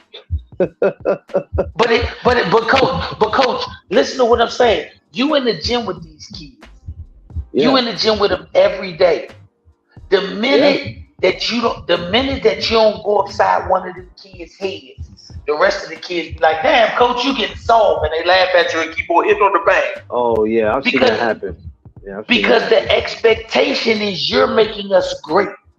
You're making us great because you put us through the fire. These new kids not gonna be great. You heard the kids say that, man. This next generation you got, they ain't winning shit. Why? Because you done got soft as a coach. Yeah. You be like, hey, look, BVO, that's how Coach Seafood is, man. When you come up in there, it ain't no playing no games, man. And he the type that throw parents out the gym too. Yeah. Like if you doing too much, he'll throw you out the gym. You know what I'm saying? Because it's like if you once you bring your kid here, I'm his daddy. Mm-hmm. So it's just it's different with him. I've seen him do so many stuff, and he be like, "Look, I'm preparing you," because he'll tell me, "I'm preparing you for when you ready to start doing the coaching. I'm preparing you," and I'm like, "But damn, you harsh." He's like, "I'm not harsh. This is how you have to be. This is how it works. I'm gonna make them better." And I understood where he was coming from. So I watch and learn from a lot of coaches, but I always pay attention to him because he does things just a little different from everybody. He really don't. He really an old school nigga, that coach. I just think sometimes people don't be real. I just think sometimes people take the fact that he's abrasive as a bad thing. I mean, yeah, that's how them old nigga coaches is. They super abrasive. That's the thing. Coach Bo would tell you he was the dumb. I remember, man, we would play basketball in the rec league with Coach Bo. Coach Bo want to tell you how dumb you are. How, man, nigga, can you read and write? All this. But guess who came out of Coach Bo's gym? LeBron James. Yeah. You know what I mean? So I mean, and once LeBron came out of Ed Davis, this is the who bought LeBron up before he got to the circuits. And LeBron always give him all the credit in the world, but he can always say, I'm the one that identified who LeBron was, because they didn't know who LeBron was until he went with Coach Bo at Ed Davis. And when LeBron got his money, the first gym he fixed in Akron was the Ed Davis gym. And it's in the heart of the hood. They got a glass panel court in the doggone hood. So it's why is that? Because of what Coach Bo did with LeBron. Yeah, I mean, listen, at the end of the day, no matter what city or states we live in, if we can make these type of, situations happen, then beautiful. You know what I'm saying? Takes a lot of work. And the thing is, you want to make sure that the money is going where it's supposed to go. And that's another problem. Keeping track of where the money is going. And that's very important, especially when you're putting your money into it, because you can't trust a lot of these organizations. Some of them don't do what they're supposed to do with the money, and that could cause a problem. So that's why you have a lot of people that say it's a bad idea. It's not so much of doing the boxing is a bad idea. People like, yo, man, if I put my money into this and it don't go where it's supposed to go, then it's gonna really get violent. Because nobody has. That's what happens when you got broke niggas trying to help with money. Because the white schools don't have that issue. They don't have that issue. Nah, BVO. When it comes to boxing, not all. BVO. Look here. You done messed up, BVO. You know who run boxing program? I'm standing up for now. Broke niggas. Broke niggas run boxing program. Gyms don't become fucking cool. don't make one solitary club. If the coach their money out their pocket, taking their money and getting the kids to national. Taking their fucking car note and getting the kids to national. You want why all these coaches got a breakdown? You gonna put a Oh, you going in and out, Coach. We can barely hear you going in and out. Say what you said again. The school system ain't gonna do that. I said, do you want to know why these coaches in these situations? Because they spending their money taking kids to national. You wonder why the average coach got his truck at the nationals? Because he couldn't afford to fly them kids there and get them there. If the school system got involved,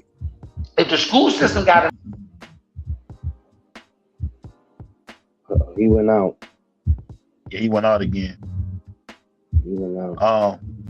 But that's how it is, man. It's a good conversation. Shout out to my brother Ishe. This is a great conversation. Hold on one second. Go ahead, Coach. My bad, I lost my signal. The schools want the sign-in sheets because the sign-in sheets is how they pimp money. But the dudes at the gym, let me tell you something. You go to I've been to gyms in New York, Philly, all that. They ain't got no goddamn sign-in sheet at the door except for knowing who came in. They not turning that sheet in. They paying their own bill. They get the community might give up some money. They might have one of the dudes in the neighborhood that might throw some money, but they spending that out their own pocket. You talking about get the parents and all these people involved. Hell, they not even involved in the neighborhood gym. So how the fuck are they gonna get involved in the school gym? These gyms look like shit unless the coach put his own money into fixing them up. Ain't nobody giving boxing coaches a damn thing. Nothing. He gotta make Mildred Taylor, Jerron Ennis, Sugar Ray Leonard. He gotta make them type of people before the same city want to donate a gym. Why you ain't donated a gym when I had 6 kids who graduated from high school? Yeah. We're gonna talk about it for real. We're gonna talk about it for real. We're not gonna live in Shangri-La. We're gonna talk about it for real. They've been trying to do programs in schools, but the school can't pimp it. If the school can't pimp it, then they're not messing with it. And they can't figure out how to pimp boxing. Since they can't figure that out, then they don't fool with it. You mean to tell me? I know in each borough in New York, it's probably about 10 or 15 gyms. You don't know about them, but if you go to USA Boxing and look on the list of gyms, it's a shitload up. But because they can't get no funding from nowhere, then they got to do what they got to do. You can't have a boxer going to a coach going to the school system because he got to be a father to 45 kids in the neighborhood. That coach can't go to one of them schools because that school don't gel with the kids from his neighborhood. He's more concerned about what happens to him after 4 o'clock than what's supposed to happen between 7 and 4 when the school's supposed to give him a certain level of security and comfort. Some of these boxing gyms is a safe haven. You got boxing coaches. I've been in that position where the kids in the street be like, Coach, we're going to respect the gym. If he going to the gym and he going home, we ain't going to fuck with him. But if we catch his ass on our motherfucking side of the world, then we going to deal with him. I'm telling the kid, come to the gym, go straight home. Do not make a lazy stop because it could get you hurt. And them kids respect it because they respect the coach. The school system lies to these kids over and over again. The coach could lose an air of his respect because when he signs this paperwork, he got to turn certain stuff in. And them kids respect him because he respects what goes on in the neighborhood and he keeps some kids alive. A lot of these kids in boxing would be dead if a coach didn't keep them alive. And I'm talking about go back as far as you want to go back. That's the reason they're here. Yeah. Hey, all I can say is this has been another great episode, man. Shout out to my man, Brother Bernard. We're going to take Christmas Eve, and a day after Christmas off. We'll be back next week. We might do a show on Saturday or Sunday. I don't know. But we're going to try to have some time off and give ourselves a break. We be going at it every day, all day, man. So if you ain't on here, man, definitely follow my man, Honey Butter, a.k.a. Clarence. Definitely follow my man, Dub Right Side, man. And man, shout out to the Sports Talk Network, the People's Network. You going live tonight, Dub, or you done? You going live, Dub, or you done? Shoot to my brother, Just Do. He's on mute. I think he's on mute. Okay, he on mute. But like I said, check out the best morning show. My man Puerto Rican Freebie moonlighting over there with Clarence, aka Honey Butter. So on that note, man, we out of here, y'all. Merry Christmas to everybody, man. All right. Peace. Peace out, brothers. Oh, where I put my thing at?